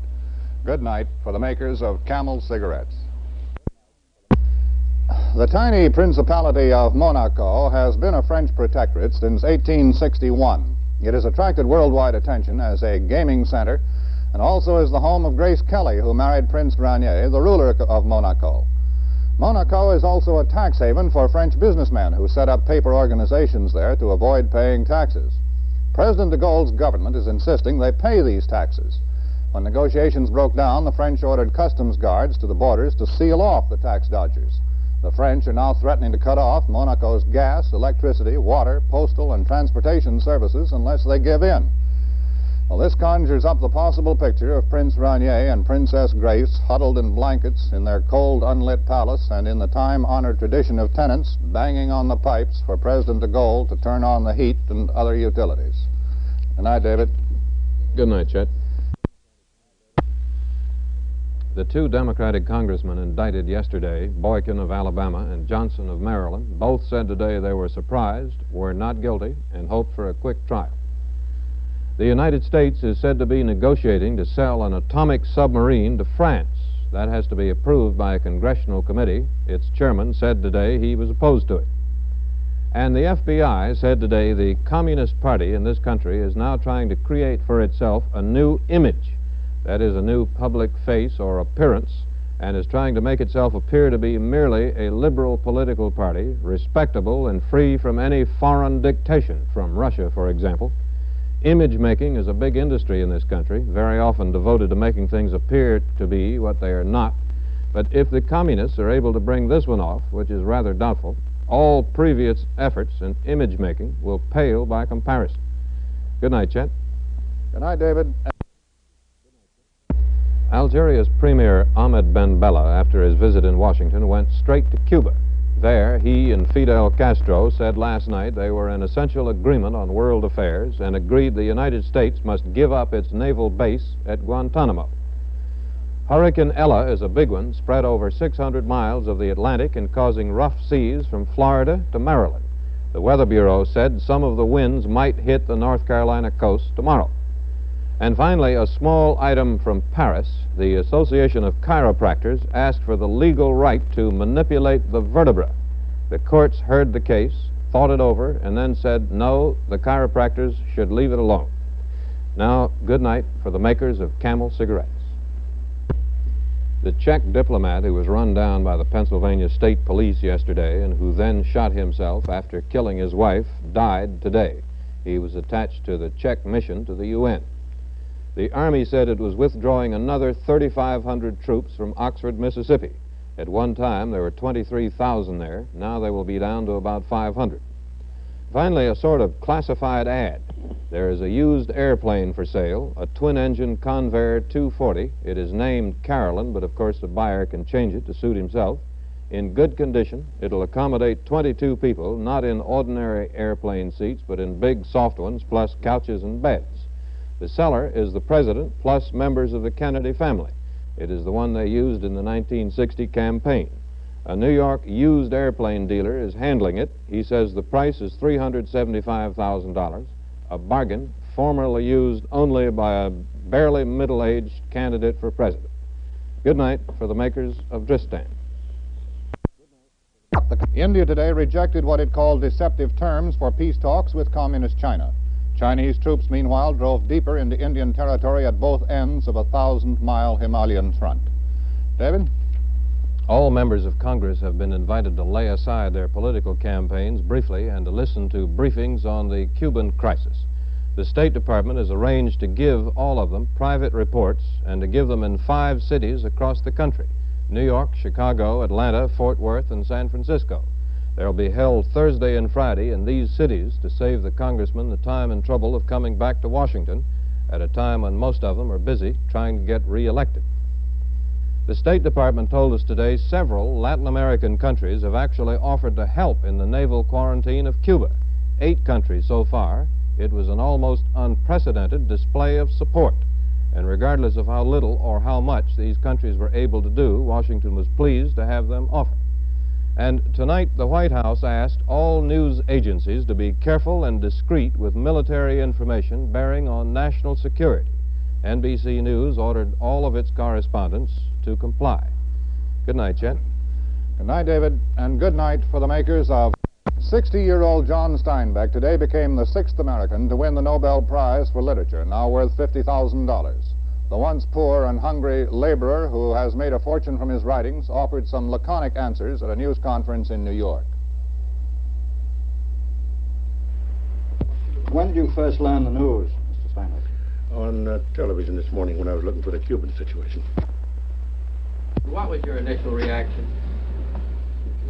don't. Disbelief, I suppose. Are you currently working on a book, Mr. Steinway? Yes, I always am. Do you ever give any advice to any young novelists who might someday be Nobel writers? No. Are you often asked by them? Yes. Steinbeck rose to fame 30 years ago as a champion of the underdog in such novels as The Grapes of Wrath and Of Mice and Men. But today, he said, it's difficult to play that role because you can no longer tell just who is the underdog. Good night, David. Good night, Chet. And good night for the makers. During the rush of more important news, we may have been neglectful in not paying more attention to Billie Sol Estes. His trial, the first of many, has started, but the legal and emotional atmosphere is such that they have not yet been able to choose a jury. Estes, meanwhile, seems almost to be enjoying it. Here's a report from WBAP-TV in Fort Worth. A lone figure in a dark business suit leaves the Tyler Hotel to walk 2 blocks to a trial room. But the moment he meets a stranger, Billie Sol Estes' personality changes to that of a celebrity rather than a man going on trial. Strangers say, "Hello, Billy," and often they wish him luck. A state's attorney has said there is an undercurrent of sympathy for Estes that borders on admiration among some people of this town. To another person, Estes said, "You know, you look a lot like me." In a part of the country famous for friendliness, it isn't uncommon for strangers to nod to each other on city streets. But Estes is a super Texan in this respect. At a courthouse coffee stand, he greeted Judge Otis Dunnigan, who is trying him. They exchanged pleasantries, but for just a moment, anxiety showed on Estes' face. As jury selection dragged toward an end, Estes chewed gum and listened closely while his attorneys carefully questioned each prospective juror about the Henry Marshall case, the agriculture official whose death is still a mystery. During a lull, Estes nodded to reporter Oscar Griffin, whose stories in a Pecos Weekly broke open the scandal 8 months ago and led to Estes' present ordeal. Charles Murphy reporting. Some students of these matters have wondered how Estes managed to get so many people to trust him so completely and to lend him so much money. Maybe that's how. Good night, Chet. Good night, David, and good night for the makers of Camel cigarettes. Early last summer, an unknown millionaire playboy financier named Edward Gilbert zoomed suddenly into the news when he fled to Rio de Janeiro a few hours ahead of charges that he had pocketed $2 million belonging to his giant public stock company. In Rio, Gilbert admitted diverting the $2 million, but insisted he did so in his firm's best interests.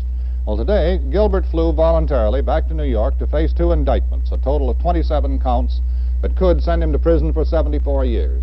He was promptly arrested. Only his attorney, Arnold Baumann, spoke for the record. He's now recovered, I believe, sufficiently to meet the many problems he must meet. And for that reason, he has decided to come back. Does he hope to make some sort of restitution, Mr. Baumann? Yes, he certainly does. His problems are many and varied, and he does intend to do his level best to see that nobody is hurt as a result of his actions. What about the charges against him? He's coming back to meet those charges, and he knows that he will have to meet them. Why did he run away in June? As I told you, he left. At the time he left, he was in what I regard as a state of shock. He was a man who had been worth a very, very substantial amount of money, and within a week, that was not only totally dissipated, but he found himself colossally in debt. Gilbert had no trouble with customs. Flanked by officials, he was hustled through a frustrated snarl of newsmen to a waiting automobile. Then he was driven to New York's federal building, arraigned, pleaded innocent, and freed in $15,000 bail to await trial. In Rio, Gilbert had told inquiring reporters, "I'll pay back everything I owe if it takes the rest of my life." The words struck a sympathetic chord with the Internal Revenue Service. It filed a claim against Gilbert for nearly $3.5 million in back taxes. Good night, David. Good night, Chet. Another indication that it's a little calmer around here now is that departments of the government, for the first time in 2 weeks, have the time and the inclination to deal with something other than Cuba. About a year ago, we had a big congressional investigation of the charge that military officers were muzzled and not allowed to speak out against communism. A committee under Senator Stennis of Mississippi investigated and found very little in it. Also, the Defense Department had a special advisory committee look into all of this, and today it reported its findings. It found little evidence that American servicemen are uninformed about communism, but thought there should be a stronger indoctrination program in American political tradition, communism, our national policies, and the politics of foreign countries. The Defense Department said it would do that. Other non-Cuba news, the Secretary of Commerce, Luther Hodges, said he thought we should have a tax cut early in 1963, whether or not we reform the tax laws at the same time. He said he wasn't sure anybody in the government agreed with him, but that was what he thought. The administration wants a tax cut, but at the same time it wants tax reform to remove some of the unfairness, of which there is a great deal. And finally, a group of 3 doctors have been studying fat and lean people to see why they are that way. Today they said what they had found. They found it is not always true that fat people eat too much and exercise too little.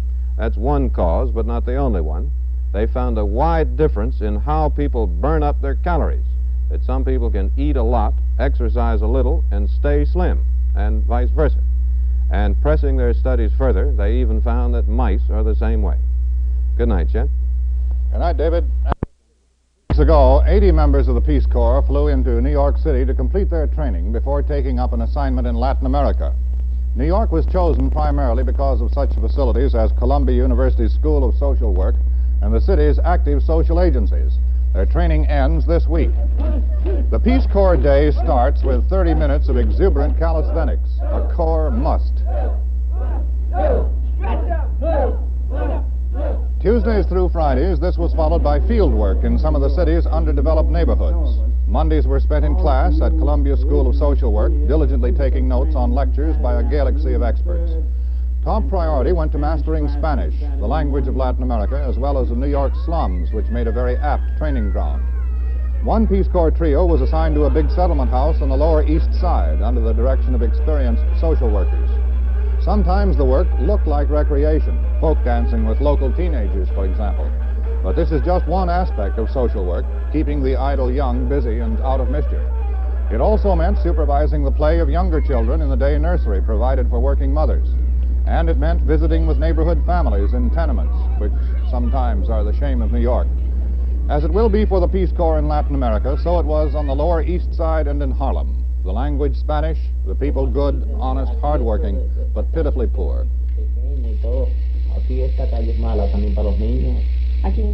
Even the object was just what it will be in Latin America, to encourage the slum dwellers, often by example, to develop their own self-help program. The Peace Corpsmen were earnest enough in New York. Next week in the Republic of Colombia, they will be following through for real. Good night, David. Good night, Chet. And good night. The trouble with status symbols is that a lot of people finally get them, and then the seekers have to find a new one.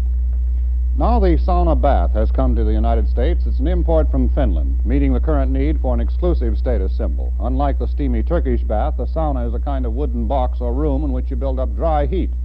The heart of the sauna bath is this imported Finnish stove, topped with specially imported Finnish stones. Ideal temperatures range from 190 degrees and up. Also important is a water bucket of Arctic pine, also a switch of Finnish birch branches. The hardy Finn takes his sauna at 235 degrees, leaps out, rolls in the snow, then gets his blood circulating again by whipping himself with the birch switch. Well, all of this supposedly leads to health, beauty, and sound sleep. One company has installed 50 of them this year at up to $5,000 apiece. One New York store sells one for $2,400, and soon a prefab sauna will hit the market at a mere $1,700. Good night for the makers of Sleep Ease. There have been several weeks lately when a poor fellow running for political office and trying to get people to pay some attention to him found it impossible. First there was the National League playoff, and then the World Series, and then Oxford, Mississippi, and then the Rockets in Cuba. And for some weeks there just wasn't time on the air or room in the newspapers for political news. But now there is, and lately we've had a chance to listen to the candidates promising to create more jobs, to get a new dam built somewhere, to restore integrity to the State House, or to cut down on big government, and promising other marvelous things. Well, since we have looked at the candidates and listened to what they have to say, it turns out we're having tomorrow an extremely interesting election. Teddy Kennedy running for office, trying to get to Washington for a family reunion. A lot of Republicans running for governor now and a chance to run for president 2 years from now. The promoter of the compact car running for office as energetically as he used to run against what he called gas-eating monsters with tail fins. And all this, in case you have not guessed, is NBC's Election Central, and it's really something. It's 2 stories high and about a half block long. The wires are all hooked to the right places. We've tested it, and it works, and now it is all sitting there, humming and waiting. And tomorrow night at 7 o'clock, Chet Huntley and I and about 2,000 other people will be here and ready, and we'll turn it on. Good night, Chet. Good night, David. We'll be here in Election Central all night with the returns. We'll be here even later than the old movies you're accustomed to seeing, the ones with Richard Barthelmess in them.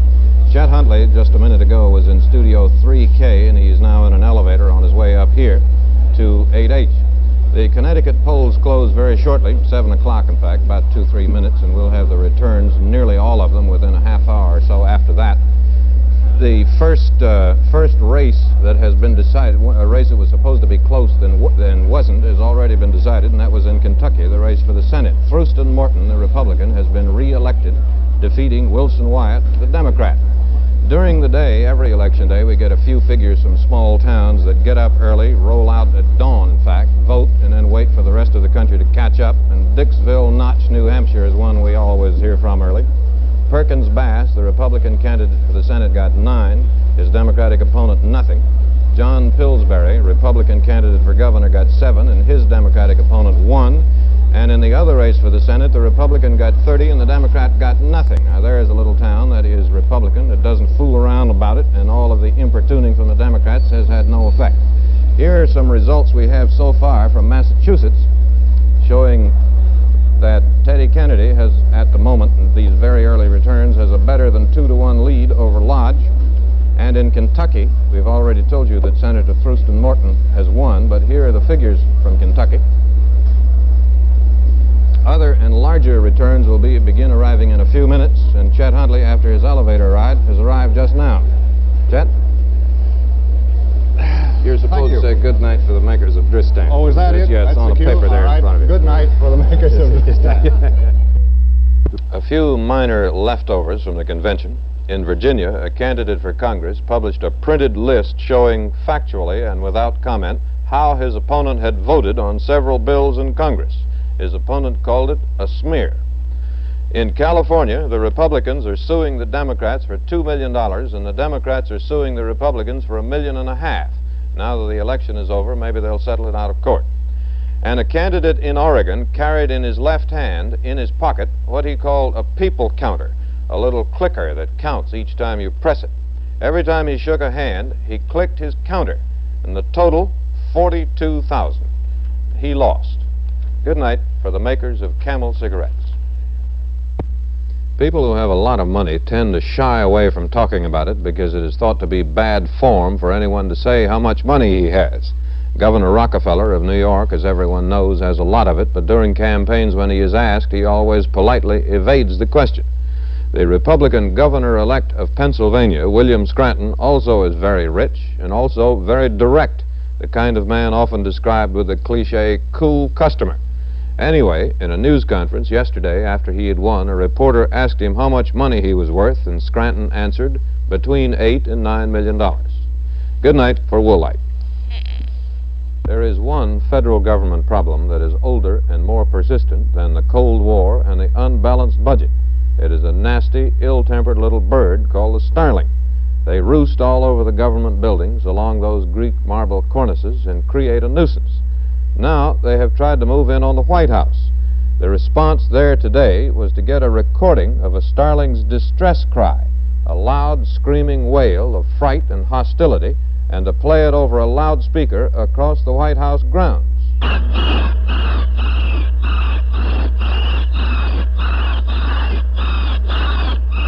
Other starlings, on hearing what sounds to them like their friends in trouble, fly away.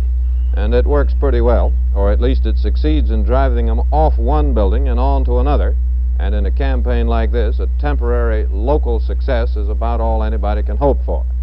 The White House, fearful of the wrath of bird lovers, refused to say how the recording of the distress cry was obtained. But we are privy to this secret, and we here pass it along. It is obtained by catching a starling, putting him in front of a recording microphone, and holding him upside down by his feet. That causes him to put on an emotional display of crying and weeping as though being hurt, which we are assured he is not. Good night, Chet. Good night, David. Last spring, a rare collection of American coins valued at more than $50,000 was lent to the Truman Memorial Library in Independence, Missouri. This morning, somebody stole them. Here's a report from NBC News, Chicago. Last March, former Secretary of the Treasury John Snyder loaned to ex-President Harry Truman for placement in the Truman Library his personal collection of American coins. The collection included coins minted during the administration of every American president, dating back to 1789 and the time in office of George Washington. This morning, thieves cut a small hole in a fence and entered the library garden. Next, they drilled through the lock on an aluminum door to enter the presidential room of the library, which houses the mementos and personal and official papers of the Truman administration. In what officials described as a quick and quite professional manner, the thieves then pried off the backs of the two coin cases and fled. Guard Herbert Dunlap said the theft occurred between inspections he made at 3:15 and 3:55. The 38 lucite panels were found outside on the library lawn, stripped of their 444 coins, valued at least $50,000. Floyd Calber, NBC News, reporting. The other coin and stamp news is that the U.S. Bureau of Engraving and Printing, for the first time since 1918, has misprinted something. It was running off 120 million Dag Hammarskjöld commemorative stamps when on one big sheet, one of the color plates was printed upside down. The stamps got into circulation. Nobody knows what happened to all of them, but collectors in Akron, Ohio have 19 and figure they are worth $2,000 or $3,000 each. And another collector has what must be a philatelist's dream, a sheet of 50 stamps with this misprint. He says it is worth $500,000. And the art news. Art thieves have struck again, this time at the Munson Williams Proctor Institute in Utica, New York, where they stole a painting. The police are less concerned about who stole it than why, because it is only worth $20. Good night for the makers of Infrarug. Last night at this time, 2 or 3 stamp collectors thought they had fallen upon sudden riches. One of them thought he had 50 U.S. postage stamps that, because they were misprinted, were worth about $500,000. Well, whatever they were worth last night, their value tonight is maybe about what they cost, 4 cents apiece. Their value was suddenly deflated today because the post office said it would put out thousands more misprinted stamps, so all collectors who wanted them could have them without paying high prices to get them. Well, the man who had the $500,000 worth is Leonard Sherman of Irvington, New Jersey, who has today seen his fortune disappear. Here he is, possibly the unhappiest man in New Jersey. I mean, people are foolish to pay that money anymore today for stamps. It takes all the fun out of collecting stamps, because you might as well go to a grocery store and buy your stamps, since everybody can have them. It's a sad thing. It's a very sad thing. That's why I want the president to know about this, because I don't think he knows about this. He'll never allow it to happen. He's too fair a guy. But I'm just pretty disgusted with them down there. Our man Jack Perkins went down to the post office this afternoon and asked why it suddenly decided deliberately to issue misprinted stamps. He got the word from James Kelleher, Special Assistant to the Postmaster General.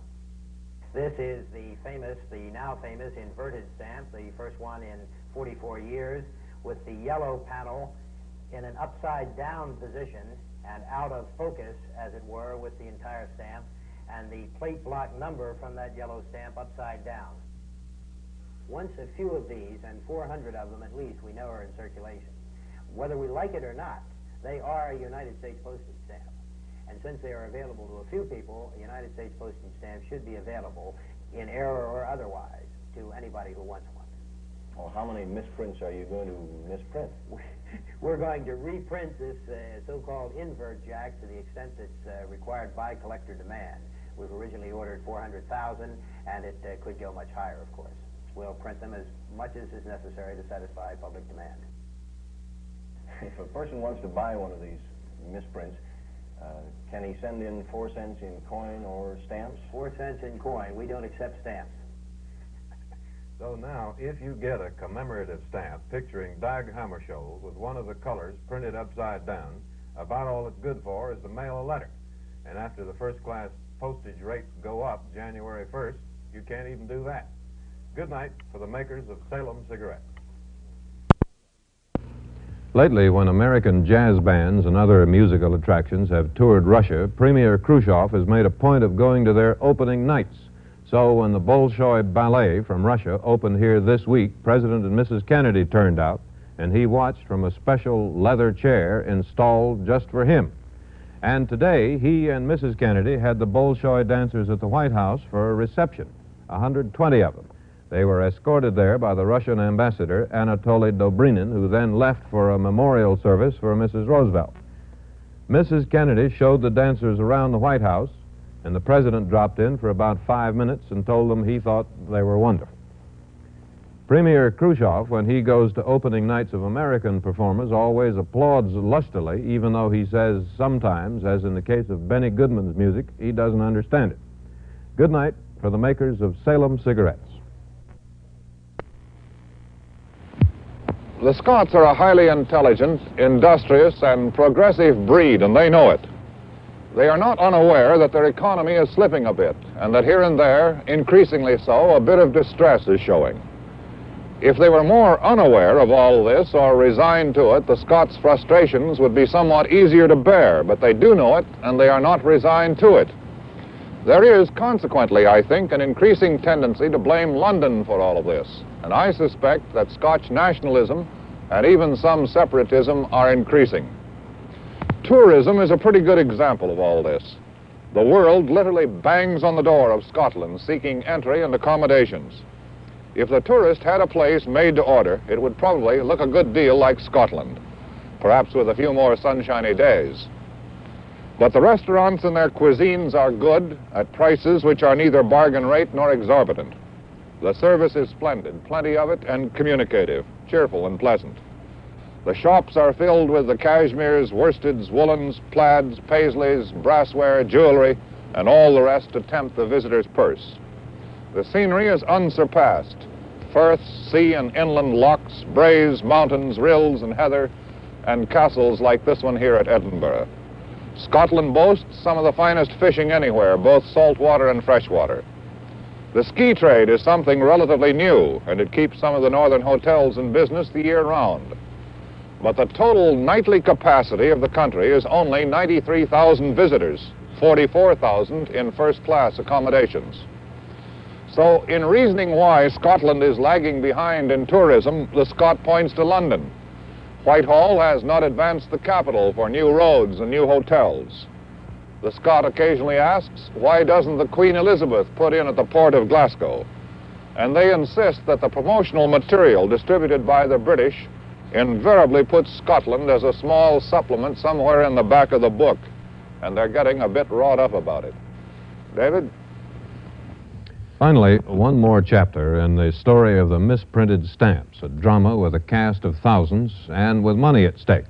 Today, the post office went ahead with its plan to issue thousands of stamps deliberately misprinted, and they were offered here at the philatelic counter of the post office in Washington. The lines were long, the buyers were eager, the misprinted stamps were plentiful, and the merchandise was moving rapidly, when suddenly, in the middle of this happy scene, here came a court order from New Jersey ordering the sale stopped. And while people were still standing there tendering money for misprinted stamps, the post office said the sale would be stopped temporarily. Well, what happened was that a man in New Jersey who had a full sheet of the original misprints, Leonard Sherman by name, was enraged because the deliberate misprints were flooding the market and destroying the value of his originals. So he asked for and got a court order to have the sale stopped. But Mr. Sherman is just not a winner this time. By the time the court acted, the post office had already sold 350,000 stamps. So for Leonard Sherman's dreams of riches, it was too late. Good night for the makers of Aerowax. The last few days, when the Russians at the UN have been asked about getting their bombers out of Cuba, their answers have been evasive, misleading, and vague. Tomorrow night at 6 o'clock, Washington time, President Kennedy has a news conference, and it'll be on NBC television. The Russians have been told we would like to have a clear, direct answer by then. So far as we know, it has not arrived. A White House advisory committee, including leaders of business and labor, agreed last week there should be a tax cut early in '63. Today, it made it more specific and said it should amount to about $10 billion. There was some disagreement on who should get the cuts, but general agreement that amount was about right. At the government's current income, that would be a cut of about 11%. The Republican National Committee has had 2 weeks to study the election returns, and today its chairman, William E. Miller, gave this analysis. Our opponents and their allies among the political analysts have tried industriously since this election to create the impression that the Republican Party has had it, that we are down in popular favor, doomed indefinitely to a minority status, and unlikely to recapture the White House before the country runs out of Kennedys. This impression is false. The Gallup poll, for instance, stated that 55% of the people prefer a Democrat-controlled Congress, that only 45% want a Republican Congress. The Gallup poll is incorrect. The facts and figures prove beyond question that the Republican Party today is substantially stronger than it was prior to the elections.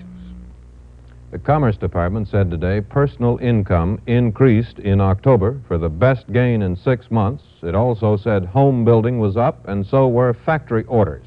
In general, the economic figures were good. The Supreme Court has agreed to decide if the agency shop is legal. That is one where an employee is not required to join the union, but is required to pay dues, on the theory if he does not pay, he gets the union's benefits and a free ride. And finally, Washington has had a bank robbery that was in every respect thrifty and modest. The robbers went to the suburban branch of a small bank, stole just $3,000, and their getaway car was a little Fiat. Good night, Chet. Good night, David, and good night for the makers of Prince Albert. Today, the post office went back to selling misprinted stamps. Irving Sherman, the New Jersey collector who got the original misprints, got a court order to stop it because the sale of deliberate misprints was destroying the value of his originals. Today, the post office gave him an affidavit saying his were indeed the originals. That presumably will make his stamps worth some money, so he withdrew the lawsuit. And finally, a little item, it's not funny, and most people will find it not big news. It is that Gonzaga Prep School in Spokane, Washington, won the national debating tournament and got a trophy from Governor Rossellini. The school wrote to us saying, "We are the first Catholic school and the first school west of the Rockies ever to win this. Almost nobody knows about it, and in all modesty, we think it is worth a moment of national attention." Good night, Chet. Good night, David. The New York Times today takes notice of what it considers to be a rising young nightclub comic named Woody Allen. He is described as a former comedy writer who has given up writing for others to go off on his own with a highly original routine. What makes him really unusual, according to the Times, is that he is one comedian who does not make any references to President Kennedy and his family. Good night, David. Good night, Chet. And good night for the... Though there has been some military demobilizing in other areas now that the Cuban threat is ending, there has been none at the Navy's base at Guantanamo, Cuba. And the Secretary of the Navy, Fred Korth, flew down to the base today for a visit to let them know they had not been forgotten. He said on arrival there would be no relaxation in Guantanamo's alert. Other than that, he ate with the troops, explored the base wearing a pinstripe suit and combat boots, said the sailors and Marines on duty there looked fine.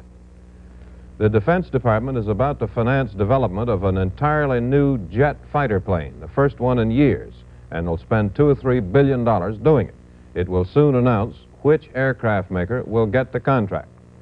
And finally, on a day when there is not really much news, the governor of Virginia has pointed out again, though everyone seems unwilling to listen, that settlement of this country began at Jamestown, Virginia, not Massachusetts, and Thanksgiving was first celebrated in Virginia before the Pilgrims ever got to Plymouth Rock. But again, he keeps saying that, and nobody listens. Good night, Chet. Good night, David. And good night. Fishing grounds in the world is in the English Channel off Boulogne, France. But lately, according to the French, Soviet trawlers chasing herring for Moscow dinner tables have made so much fuss and disturbance they scared the fish away. So today in the English Channel there occurred the Battle of the Herring Armadas with 400 trawlers maneuvering for position. First, half of the French fleet sailed out to the point off Boulogne where the Russian fleet was anchored, then turned sharply southward toward Le Havre. The Russians followed. Well, after they had gone, the rest of the Frenchmen anchored off Boulogne and contentedly filled their nets. The Russians and the French decoys spent the day off Le Havre, where there are no fish. Good night, David. Good night, Chet. And good.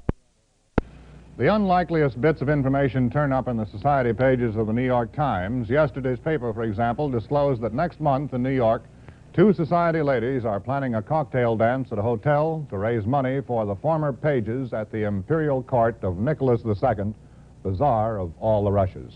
Good night, David. Good night, Chet. And good night for the make. The largest piece of flotsam in New York Harbor is a 27-acre landmark known to the entire world. Its name is Ellis Island. Both New York and New Jersey are claiming it. And standing in the shadow of the Statue of Liberty, 1 mile from Manhattan, 500 feet from New Jersey, it has been up for sale for more than 6 years, so far in vain.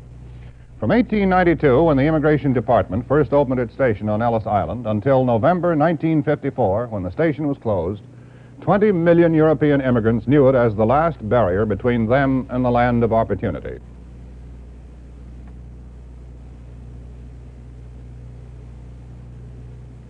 The old ferry boat that brought in the immigrants and the buildings it brought them to are still there today, all in a state of sorry disrepair.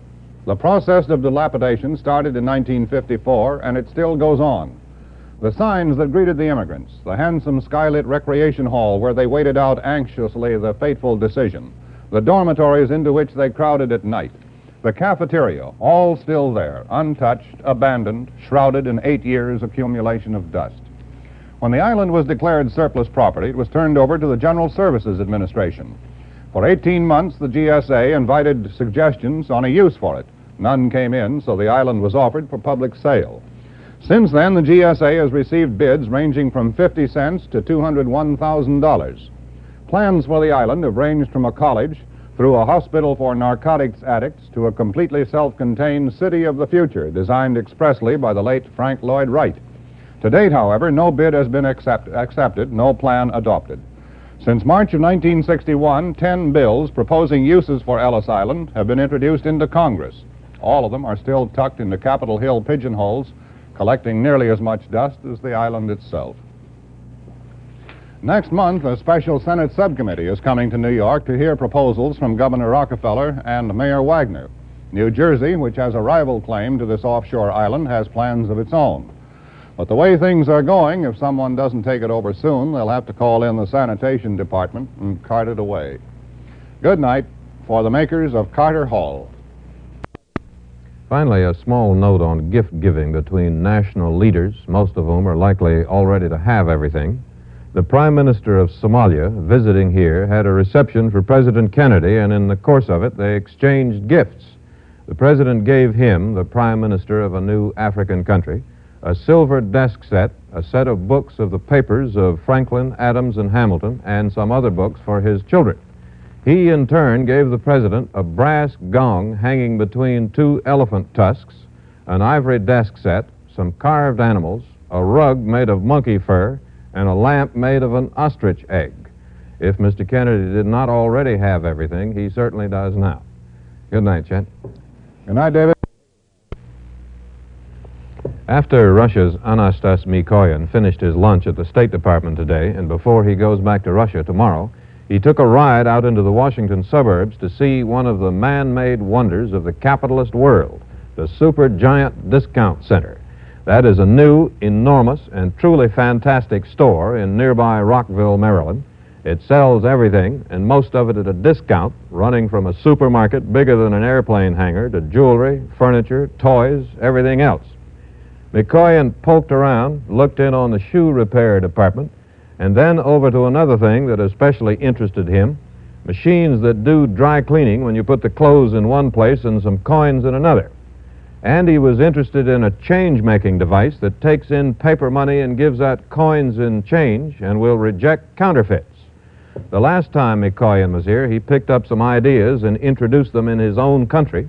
Introducing the supergiant would take some doing because it requires a production and distribution system that is unmatched anywhere. He took a walk around the supermarket or grocery department before he got back into his limousine and left.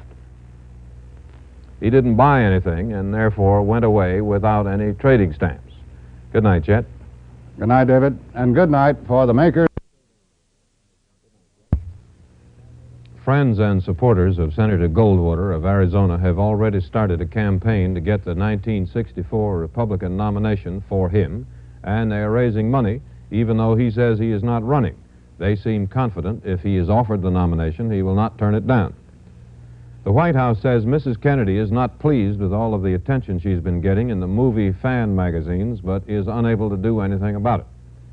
And finally, one of the big department stores in Washington has an electronic computer to help shoppers choose appropriate Christmas gifts.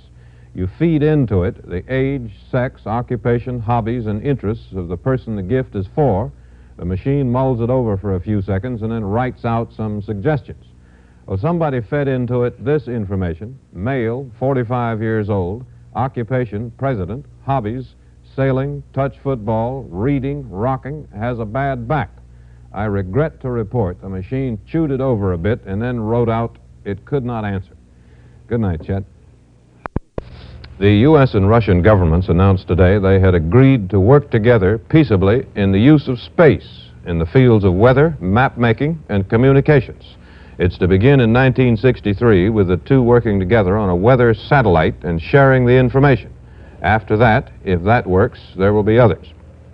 And in Berlin, East German communist leader Walter Ulbricht made a speech, talked along about the separate peace treaty, said he and all communists were always willing to compromise, and he generally took what in the United States would be called a soft line. Good night for the makers of Prince Albert. The campaign in California this year brought to national attention the Speaker of the state's House of Representatives, a 260-pound master politician named Jesse Unruh. He was given much of the credit for Pat Brown's re-election. This week, Unruh, the son of an itinerant sharecropper, is politician in residence at Yale University. He has been teaching government classes, eating with students, and giving them little talks. He is also submitted to questions, which he answers with an unusual mixture of candor, political hyperbole, and pithy epigrams. Here is a sample. I did not manage the governor's campaign in California this year. I was charged with the responsibility for our legislative and congressional campaigns in California, and we had 8 new congressional seats there, as some of the students of political science are aware. We just by coincidence happened to also have elected 8 new Democrats in California. And then I did the Get Out the Vote operation in Southern California. So I would have to disclaim the credit for successfully managing the governor's campaign, much as I would like to take the credit for it. In politics, you always need to take credit for everything that people are willing to give you. Most politicians and political pros get their reputation by winning elections that they couldn't possibly have lost. So most of us who portray ourselves as great pundits are, as Red Sanders used to say when he coached the UCLA football team, it's better to be lucky than good. Nobody likes more taxes. You raise taxes when you have to in order to provide the level of state services that people demand, and then hope that the people will either forget about it or understand the necessity, and between the two groups, enough of them will vote for you to get reelected. Unruh is built like an overweight shot putter, and he cited this as proof that everything about California is big. And he failed to mention that he is at Yale on a Chubb Fellowship. Good night, David. Good night, Chet. Prince Sihanouk of Cambodia is now on a state visit to Indonesia. Today he visited a hydroelectric plant accompanied by Indonesia's President Sukarno. Afterwards, according to Reuters, they serenaded each other. Prince Sihanouk, accompanied by a Bandung orchestra, sang a number called The Falling Leaves, Then President Sukarno responded with a song he wrote himself called Hopeless Love. Good night, David. Good night, Chet. And New York City's frequently controversial traffic commissioner, Henry Barnes, is in Paris trying to help that city work out its problems. Barnes said today the entire French system is a century out of date, and he called all Paris motorists demons.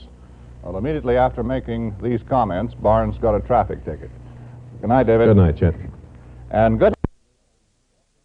And now, an LP record called The First Family, made by a man imitating the president's voice. It is the fastest seller in the history of the record business. At the news conference today, Mr. Kennedy was asked how he and his family felt about all this. It's been a long time since a president and his family have been subjected to such a heavy barrage of teasing and fun-poking and satire. I mean, there have been books on backstairs at the White House, and cartoon books with clever sayings, and photo albums with balloons and the rest, and now a smash hit record. Can you tell us whether you read and listen to these things and whether they produce annoyment or enjoyment? Annoyment. No, they produce. Yes, I have read them and listened to them. Actually, I listened to Mr. Meader's record, but I thought it sounded more like Teddy than it did me. But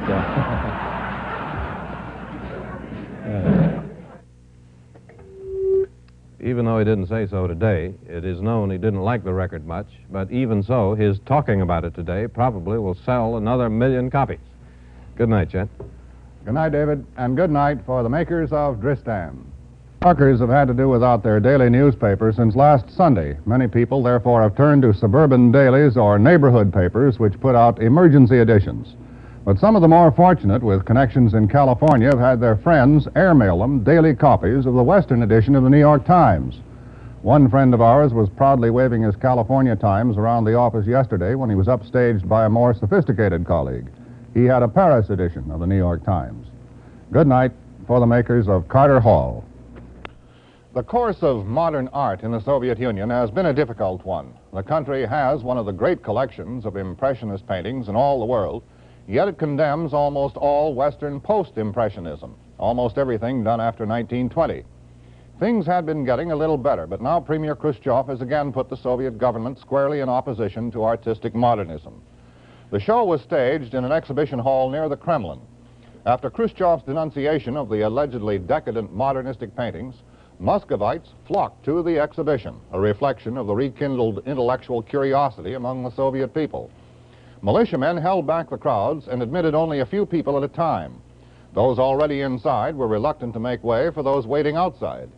In the Soviet press, the art critics, whose aesthetics are shaped by their politics, echoed Khrushchev's statement about modernism and praised Soviet realism. Their views had very little impact on the Muscovites, however. The room where Khrushchev looked benignly on traditional communist art was almost completely empty. The paintings in this gallery look no different from those painted 35 years ago, a woman, a baby, and a tractor. This is socialist realism. Propaganda, not beauty, is the ultimate virtue. One painter celebrated the Cuban Revolution in the same poster paint simplicity that others used to depict Stalin. But the other side of the exhibition was like another world. There the crowds were huge, the conversation animated, the pictures more modern. Compared with modern Western art, the pictures were not really abstract, and most of them were fairly shallow descendants of works by Cézanne and Renoir and other masters. This nude, the principal subject of Khrushchev's scorn, is a case in point. This bleak painting is a rare example of Soviet art used against the state. In one of the windows, barely visible, was a man hanging by his neck. It suggested that even in the Soviet Union, where repressionism is a way of life, the artist cannot be completely stifled. And, too, we can only wonder what will happen to the brave painter who put the hanged man on his canvas. He'll be fortunate if he fares as well as Boris Pasternak, who dared to criticize the Soviet state. Good night for the makers of Chef Boyardee. The Communist Party was found guilty today of refusing to register as an agent of the Soviet Union, and it was fined every nickel the law allowed, $120,000. The party was indicted on 12 counts, 35 minutes, deciding it was guilty of all of them. And the judge fined the party $10,000 on each count. The communist lawyer said if they had registered as the law required, They would have been admitting they were a subversive organization, and they deny they are. Their story is that they are just another political party. They said today's conviction would be appealed, so it may be months or years before the case is settled. The post office